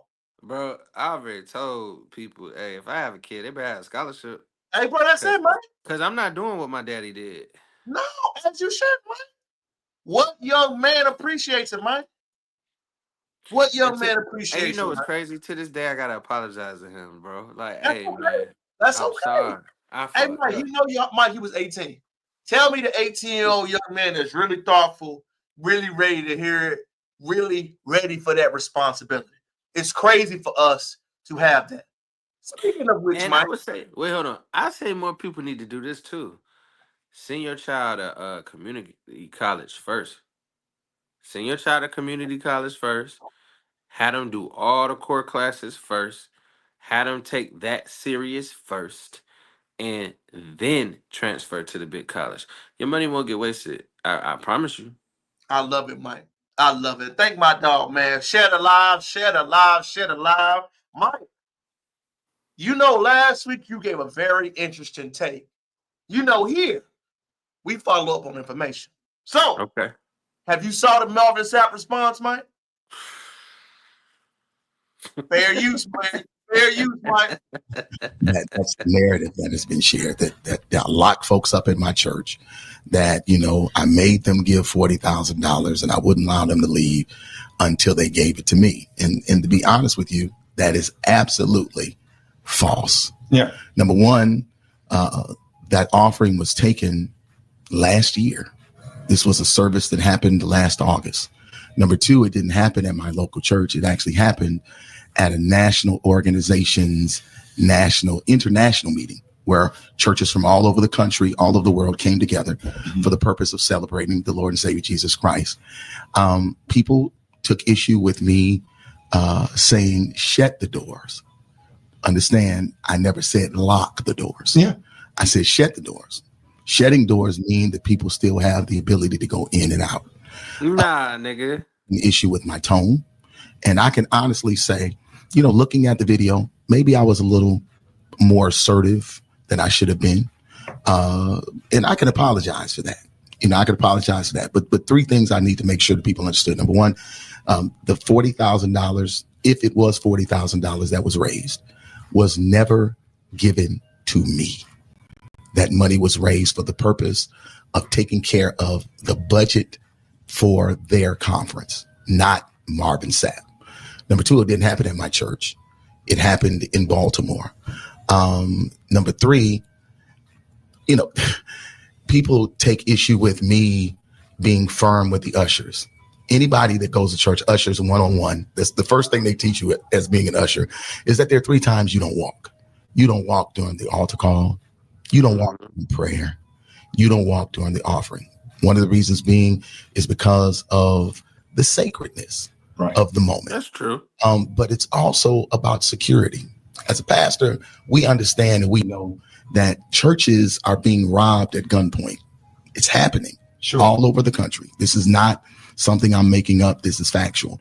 So if you got 5,000 people in the room, you want the doors closed. You don't want the doors locked. I couldn't get them locked anyway. It's a convention center, but the doors needed to be closed. And there was a lot of pandemonium stuff that was going on out there. But I wanted to share that first. But that ain't even the reason why I'm here. Here's the reason why I'm here. The reason why I'm here is because what has happened is people have taken clickbait and made something out of it that it isn't. And because of that, my church has been getting phone calls. People have called my church and cussed me out. My staff are afraid because I've received death threats over $20 and shut the door. People have come to our campus. They have come to my church to try to cause problems, issues, challenges. And again, my children, I don't look at comments. We was talking about this, As a spiritual brother, let me hear what you think, baby. It was a lot of backtracking in those statements, and I don't think if you were standing in the right posture through Christ that you would have to backtrack at all. I personally believe it was not tasteful at all. I personally believe you can't. Everything he said was true about the walking during the offering, walking during the preach word, and walking. Okay, great. But if you stood on what you believed in and didn't believe that you did anything wrong at all, why are you doing an apology tour? Why are you doing an apology tour? Because when I stand on, and I'm gonna tell you the truth, Terrell, and I'm gonna tell you a situation, and you let me know. And it's not about me, but it's just me standing on business, right? And not backtracking on what I believe in, right? Somebody near and dear to a lot of people that we went to school with passed away. Me and this particular person didn't quite get along, right? People have hit me up, hey, you going to the funeral? No, I don't think it's respectful that I go to the funeral being that me and this person didn't get along. People have hit me up, hey, you gonna make a rest in peace post for this person? No, I don't think it's respectful for me to make a rest in peace. Like, I am sorry that the person passed away. I 100% did, and the person died in an ill manner. I am 100% not okay with that person dying. But what I'm not gonna do is I'm always gonna be true to myself. And I felt like if I didn't get along with that person, why would I do that? And I was called an asshole, right? So my thing is this, right? I stood on what I believed in, and I didn't make the post, and I didn't go to the funeral. Rest in peace to that brother, and I pray that God has his soul, right? That's as much as I can say about the situation. But Marvin Sapp, if you didn't do nothing wrong, you still would be standing on what you believed in. I didn't do anything wrong, and I still ain't make the post, and I still ain't go to the funeral. I stood on what I believed in as a person. I just think it's tasteless that you, okay, you didn't say lock the doors, but you commanded them more than one time to shut the doors in a very strong tone, to the point where somebody would assume that they could not leave. Wrong or right? Right? You cooking, dog. For me, Marvin Sapp is this. I do not have the aptitude to break down Mike on the spiritual note. But let's go how it looks. It looked like you got upset because they had the doors open. It looked like when they did not listen to you, your voice got elevated. It looked like you were frustrated because the budget that they asked for was not reached. It looked like you commanded. You didn't say offering. The word is offering. That means offer up. Offer, whatever I offer should be enough, right, Mike? 100%. That's what it is called, offering. Tithes and offering. Whatever I can offer up, not request, not demand, not you must pay. It was an offering of what this establishment can pay. It wasn't at my church. That's worse. The fuck? You're doing this at somebody else's church in Baltimore? You do at Baltimore, at Baltimore, Mike, at Baltimore. Mike, in a economically depressed area, and you're on a newscast, Mike, with a Gucci rag on? And a Burberry shirt. Don't Mike, forget the Burberry shirt. Mike, how tone deaf are you, bro? You know why black folks don't listen to the church crowd, Mike? Exhibit A. You are telling me to give my money. Oh, I didn't say that. I said this. I didn't say ask for this money. I said give this money. Bro, so what? And then Ain't you gonna be a like, bastard, dude? churches around America are getting robbed. Mike, That's why I commanded them to shut the doors. Mike, it's everything you said, brother, came off as tone deaf. Everything. Bro, we gotta be situationally aware at all times. It goes. You in Baltimore, like you said, Maryland, Mike, a deprived economic city, demanding more money because demanding 40 racks. 40 Demanding 40 racks. You ain't getting 4,000. Not even 400. You were demanding a request. He peeled off 200. He peeled off 200. You wouldn't pull out 4,000. That wasn't 10%. So when I hear that, Mike, it's like the tone deafness is starching. The tone deafness. He would have just been better off saying, hey, I'm sorry. Mike, it was a bad angle. I had a bad day. Lord, forgive me. But going on here saying to Samantha, I said this, and they said this. Bro, shut the fuck up. That's what it is. And Ricky Smiley, and this is what I'm saying, Mike. The church doesn't understand, Mike, that they are losing so many brothers because of that. Mike, I haven't met a black male, straight, single, that has been to church under 35. That's a problem. A straight, single black male, Mike, I have not met one in Houston, Texas, that has been or goes to church actively. Man, I just feel that we be worried about, like, the church has to get back to what it's originally about. It's too late, Mike. If we got responses like that, Mike, we in trouble. I'm just saying, if we get back to what it's originally about, we will have no problems. But people got to be aware of false idolship. People got to be aware of things not being aligned with what Christ really wants the church to be. Mike, and that's a pastor, Mike? I didn't even know he was a pastor, Mike. Mike, I ain't had no idea. I'm like, man, buddy, look bad, bro.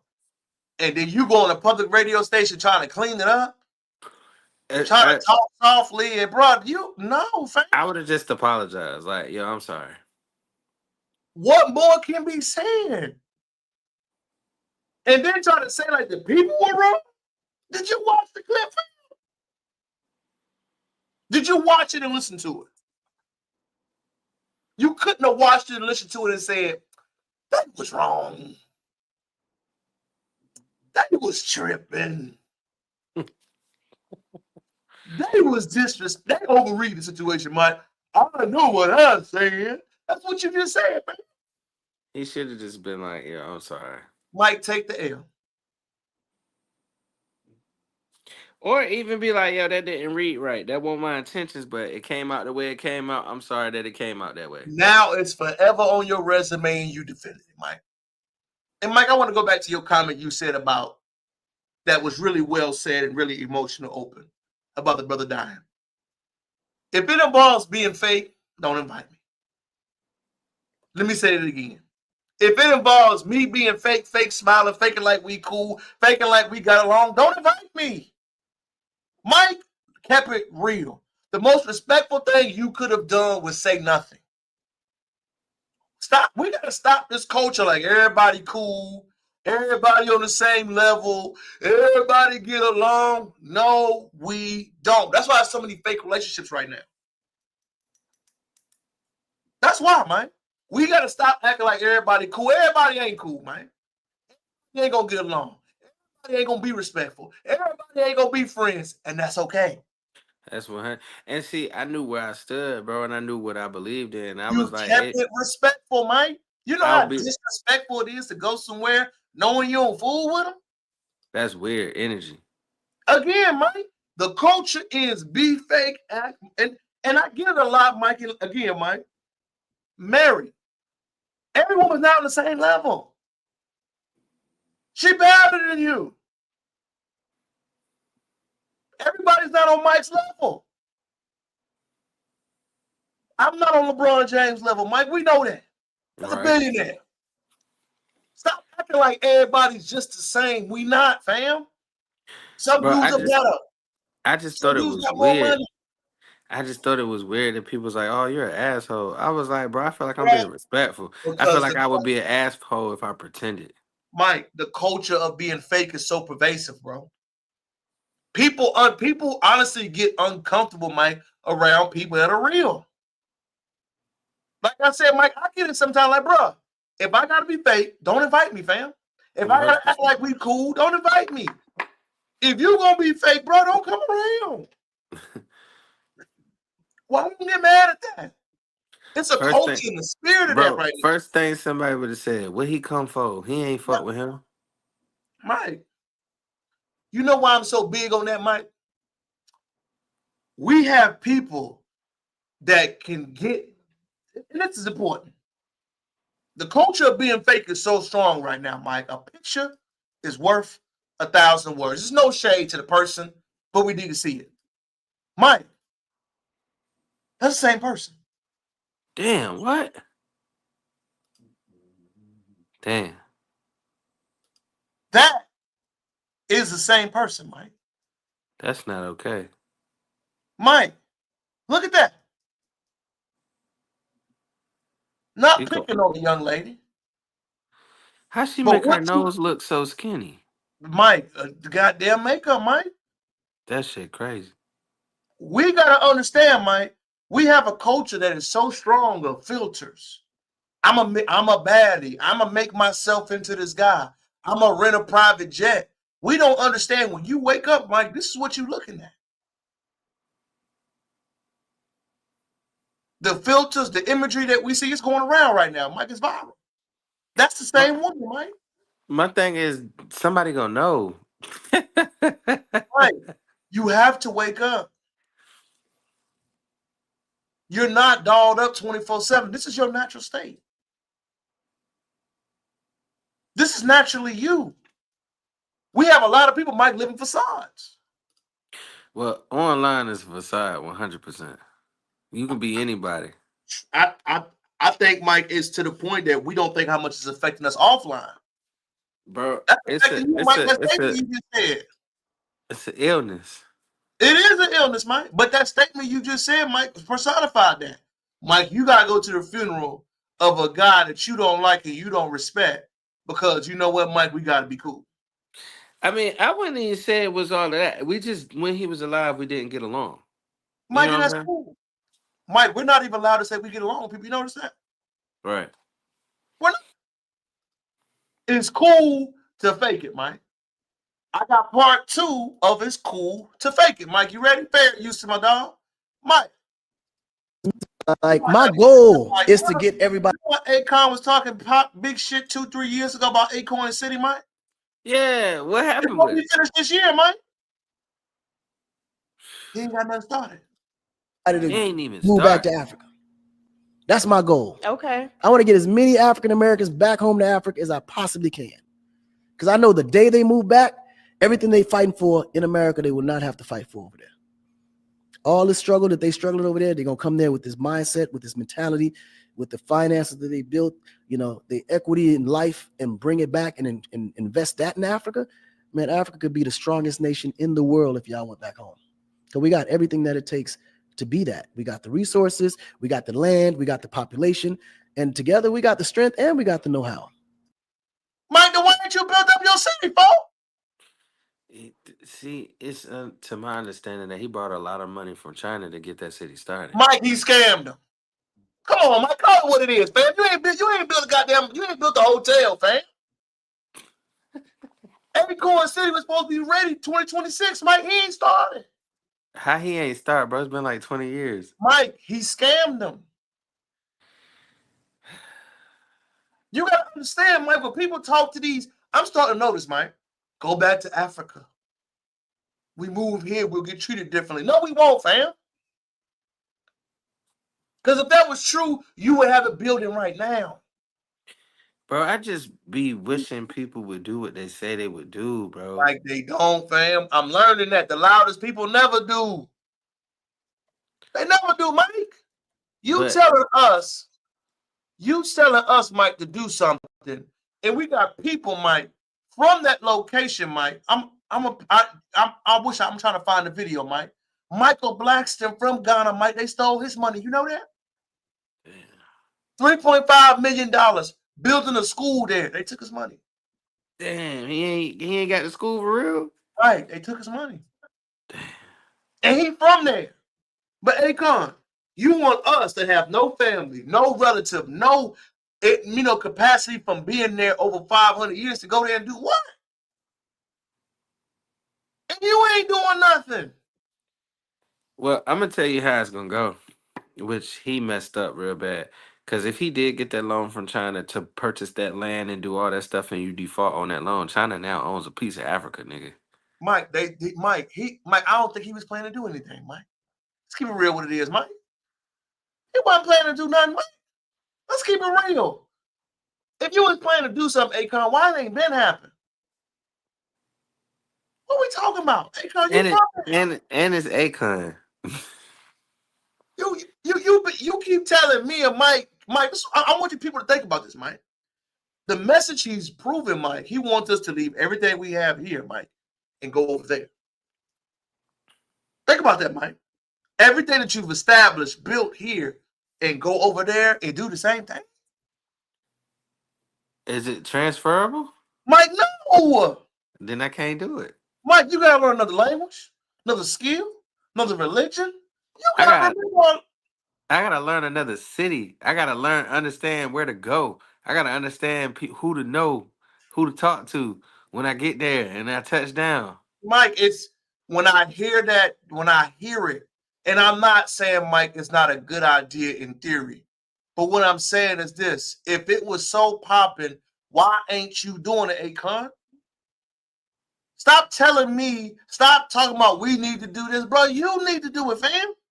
Stop making videos. Why are you making videos? Why are we talking about it? Mike, what we doing? I don't think he's the right person for that. Mike, you already got the $1 billion credit loan. It's too late, Mike. He didn't got the cash. He didn't got the check. He didn't took the money. He took it already, Mike. What you mean it's too late now, fam?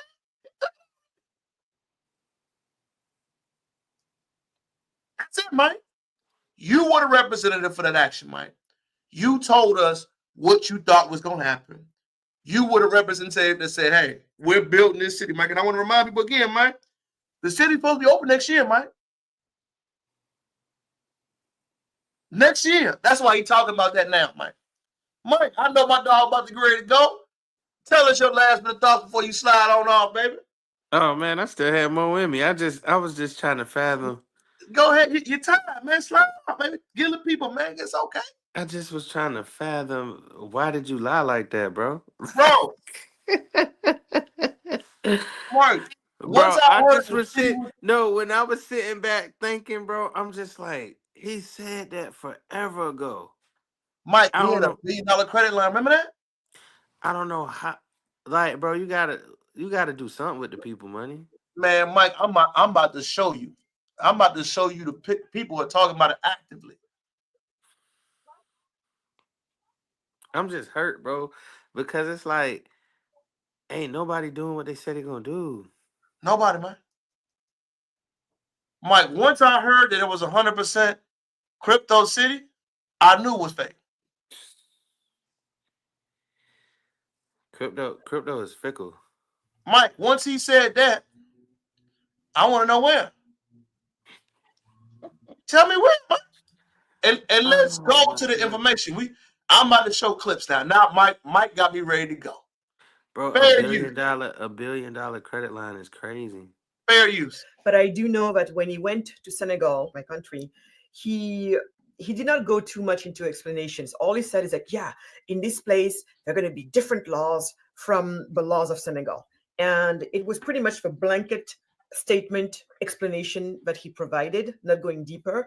And then from there, people's minds started going everywhere. It was just like, what do you mean not the same laws as the laws of Senegal? And then, of course, at least in Senegal, and I can see that also being the concern in other African nations, is like, are they going to be bringing in some type of social norms that we don't necessarily adhere by? So people were all of a sudden stuck onto going back to thinking that here there's going to be a special type of social agenda, especially the social agenda. So that's more what people are worried about. I think they're worried about anything that might collude or jeopardize or threaten, whichever way you want to use, their ways of life. So they're not really thinking about business, to be honest. When they hear that, they go straight into all the things that they think define them as the people of such and such nation.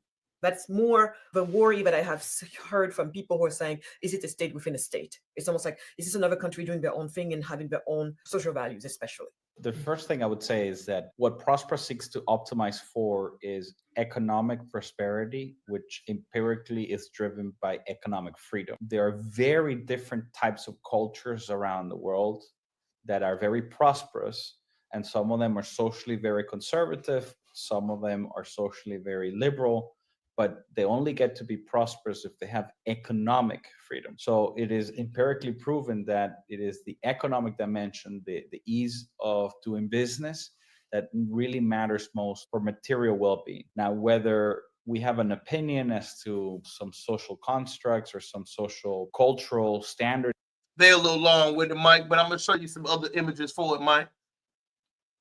You looking, Mike? This was the projection of the city, Mike. You looking? You look? I'm looking, bro. I'm looking. Go ahead. What is that? Let me show you again, Mike. It's been years, bro. Look at all the dirt in the background. Akon, you got $1 billion, bro. You worse than Dr. Umar, Akon.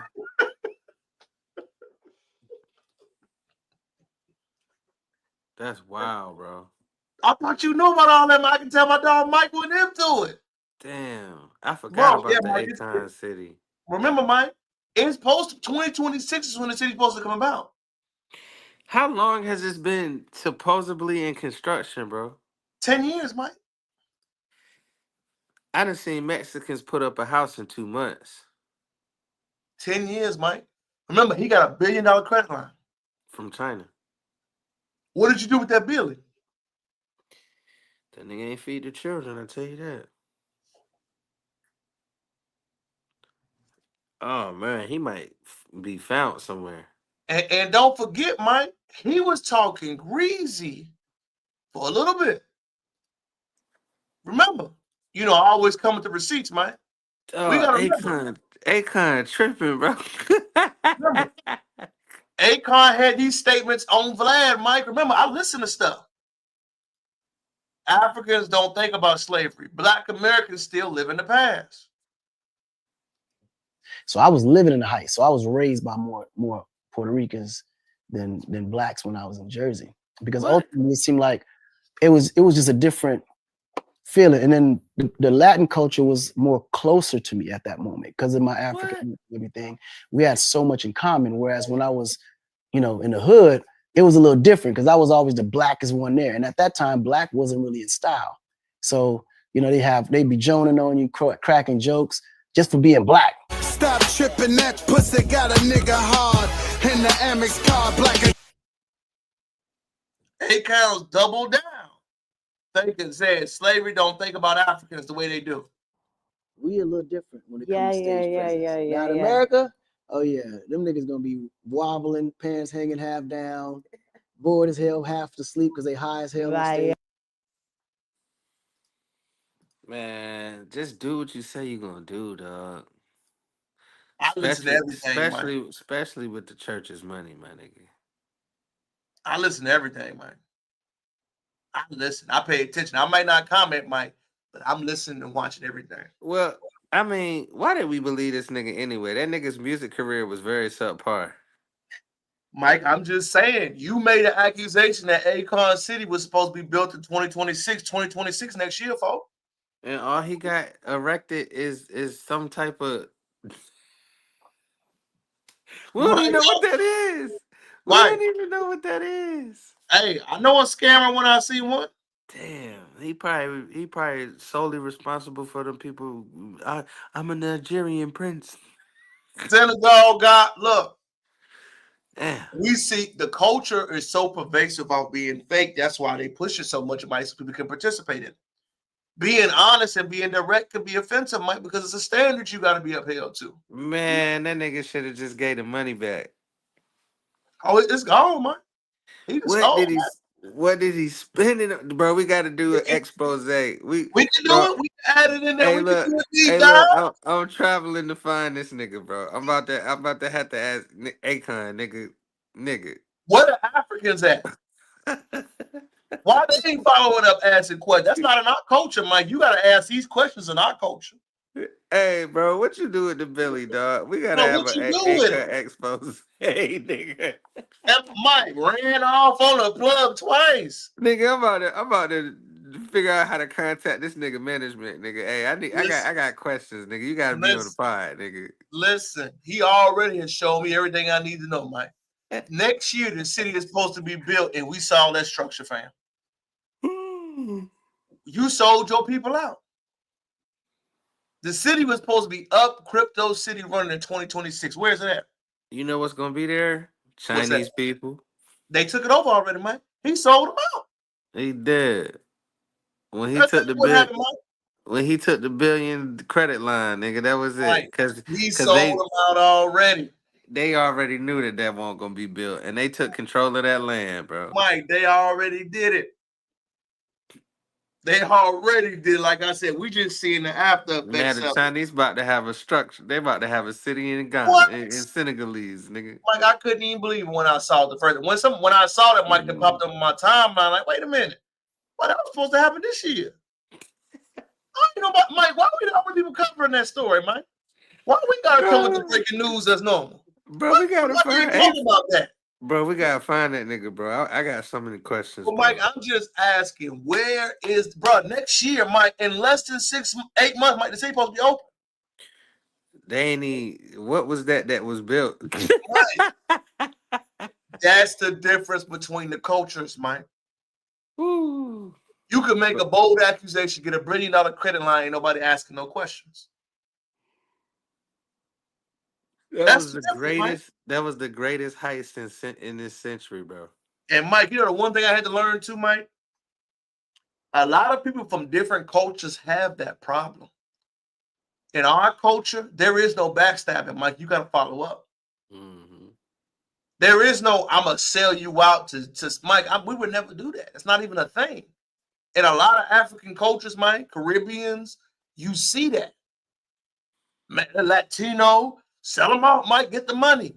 No matter how much you pay us, you can't make me sell Mama's Mike out. They know they can't do that. That ain't in our structure. We ain't built that way.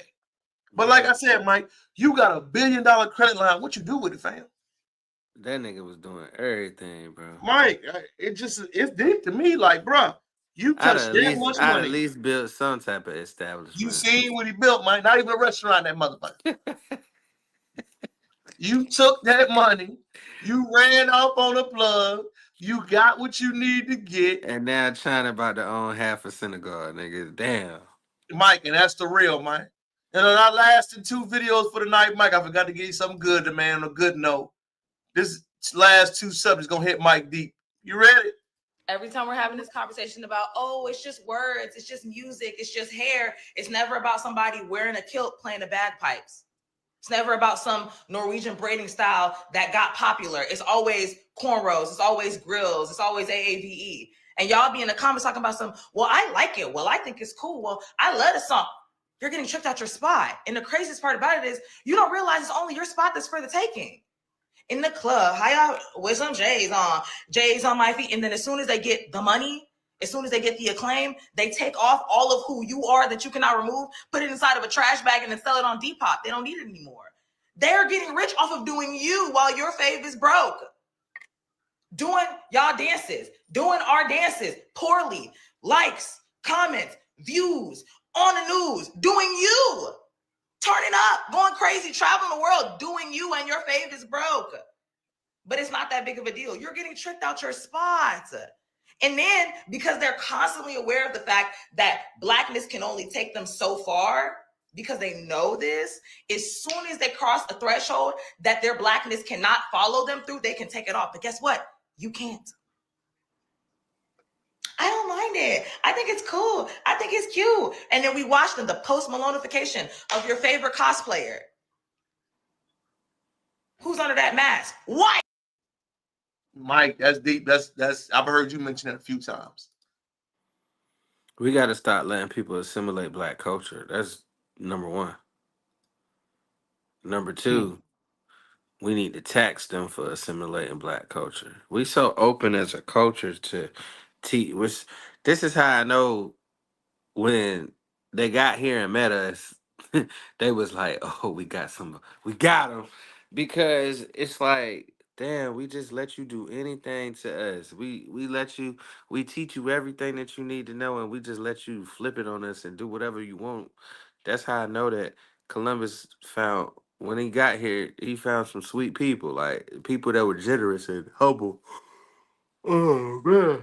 But I just feel like we gotta check you for assimilating black culture. You cannot get the cornrows, you cannot get the dance, you cannot come to the cookout. And stop inviting everybody to the motherfucking cookout. Cookout should just be blacks only. But like Well, I the one said, thing I want to start saying about that, Mike, who said y'all invited to the cookout? You inviting them.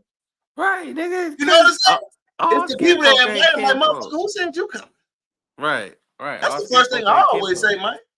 Who said All you was coming, skinfolk. kinfolk? All kinfolk ain't skinfolk. All Who skinfolk ain't said you was kinfolk. coming? Right. With your nasty ass potato salad. Just saying. Who said that you was coming? A lot of people that try to do that invite, who said you was coming, fam? Bro, Who but said we don't you had check. the club to make something happen?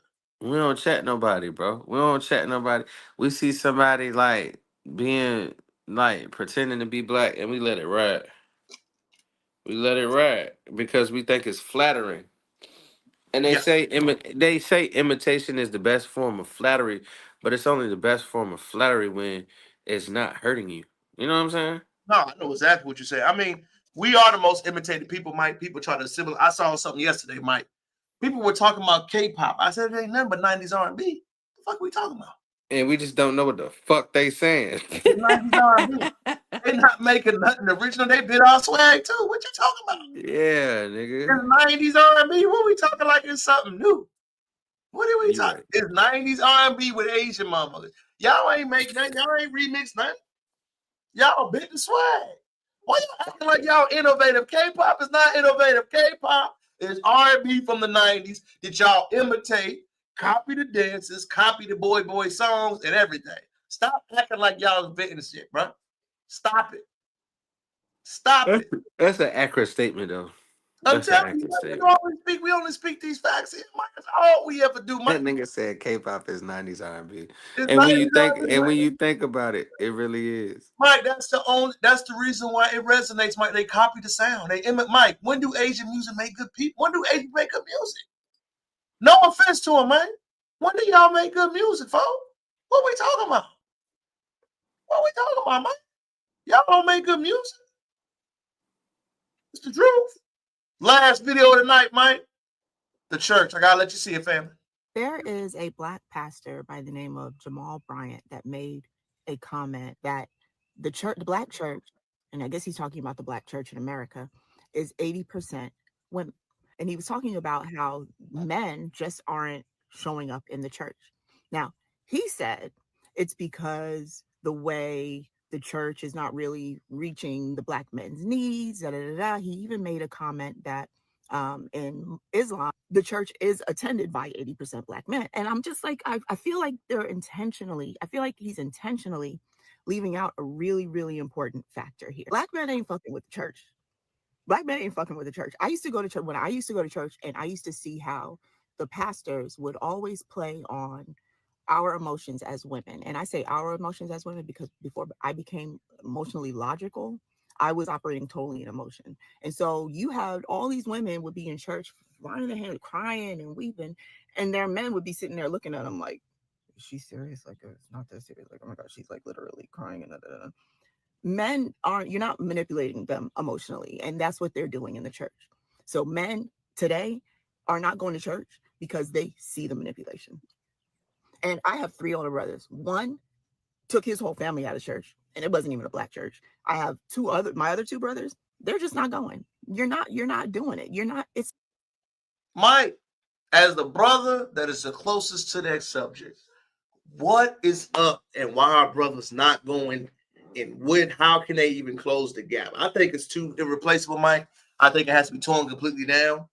But your take on it, when you have pastors openly speaking on the subject, what do you think? I think you're 100% right, but I keep saying this. The church need to get back to its roots.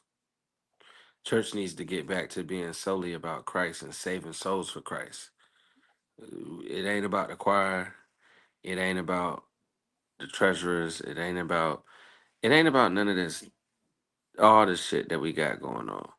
It's about believing in God, believing that Jesus died for our sins, believing that we can save other people to bring them to Christ. That's all that it's about. And if you don't stand on that, then you allow every other thing to get in the way. And so I do agree that it's not a lot of black men in church right now. It's a lot of women in church, but it's not a lot of people. I think we should go further to say it's not a lot of people in church, period, at this point. A lot of people, COVID was the worst and the greatest thing that could ever happen to the church because now you don't gotta go to church. You know what I'm saying? Like you ain't gotta put the clothes on, you ain't gotta do none of that. All you gotta do is log on to www.igotochurchbedsidebaptist.com and participate. And you can pay your tithes online. You know what I'm saying? It's just I think we started doing a bunch of shit that's unnecessary. I say this all the time on the pod. We have gotten away from what church is really about. We need to be giving testimonies on how God brought us through to help our fellow man understand what and who God is. And that's all. We need to be bringing people closer to Christ. Sinners, people who don't believe. That's it. That's the only job of the church. The church, people being too fly in church, like it's just get back to the roots. Start back from the basics. And if you start from the basics and do what the slaves or whoever it is that started our religion started it for, we'll be all right. But we worried about too much of the stuff, bro. I love it, fam. Great ending to tonight, fam, man. Chop it up. What you got? Finish telling the people about the rest of this week for my dog. Lead them into your week, Mike. Let them know where they can find you. Tell them what you got going on. Tell your fan base that you going out. All I got going on, hey, I'm preparing for this job interview, so y'all pray for me. I just need some more funds because the funds I got ain't good enough. And I thank God for blessing me with the funds that I already have, but it's time to elevate. I'll be working out this week, hopefully juicing this week, and starting to wean myself away from red meat and pork. But God knows I love that bacon. You feel me? But however, I will be transitioning to not pescatarian, but eating more like turkey, chicken, and fish. That's the goal for this week. Man, that's huge, Mike. Mike is changing over his diet. He's changing over his income, and he's changing over his self. I want you to know something, Mike. You are reinventing yourself in real time, which is a big deal, dog. You have I don't think that's nothing to sneeze at. You know what I'm saying? That ain't nothing to sneeze at. So be grateful. We're going to wish Mike well on his journey. Mike, claim the job. You got it. Don't forget that you are that guy. Continue to be our spur the best, to be the best version of yourself, man. Tell people they can find you at, dog. Hey, man, come check me out on Where McCall at on IG and come find me on Mikey McCall on Facebook. Come hit me. Hey, just if you look at the show, to let me know that you're looking at the show, just hit me in the DMs and say, I appreciate you. Hey, slide on that. Me and Mike have a live on TikTok this week. People been asking me, Mike, you went digital last time. I had a lot of feedback. I want to let you know that. So we got a lot of good. You see, I went deep on them. Man, they love, but you had a lot of good feedback. People asked you for a lot. I had 5 people asking, Mike. So like I said, we are learning. Y'all understand? We work with professionals. We got families. We got ladies. We trying to get it in. I know y'all want more. I'm trying to give you more. We gonna give you, we gonna give you all we got of us. But if you want more, you need to start hitting that cash app. Great league there, Mike. All of that. But I mean, we trying to give it to you. But like I'm saying, we've been getting a lot of fans, Mike. They ask, y'all need to do TikTok. I get it, Mike. We get a lot of asking. We trying to hit everything we can hit y'all in the time that we advocate. Hey, you know all you gotta do is text me. You know I'll slide on there. For sure, man. I know it's just like it be heavy. It be a lot. And like I said, as we continue to grow, when we making money and we have freedom, it'll be easier. But right now, I want y'all to know too. Me and Terrell not gonna half-ass anything. So we do hear your request and we will honor your request. But we're not gonna half-ass it. If it's not good for the people, we're not putting it out. And that's the thing, Mike, is just getting that navigation tools, handling that, and doing it right. That's why we get the love, Mike, which I sincerely appreciate. But like I told him, give us time. We're going to get there. I promise you. So we're going to chop it up this week. All right, Mike, good to see you. Peace. My dog, Mikey, my dog. And as for me, your gracious host, King Crowder, I want to thank everybody for chiming in with me, man. I want to thank everybody for joining us on this live. Me and my dog, Mike, we laced the stage. We killed it. We did our thing, you know what I'm saying? But as you can see, as you can know, enjoy yourself, share the live, comment, follow my dog, follow me, and most importantly, enjoy yourself, man. Until next time, peace.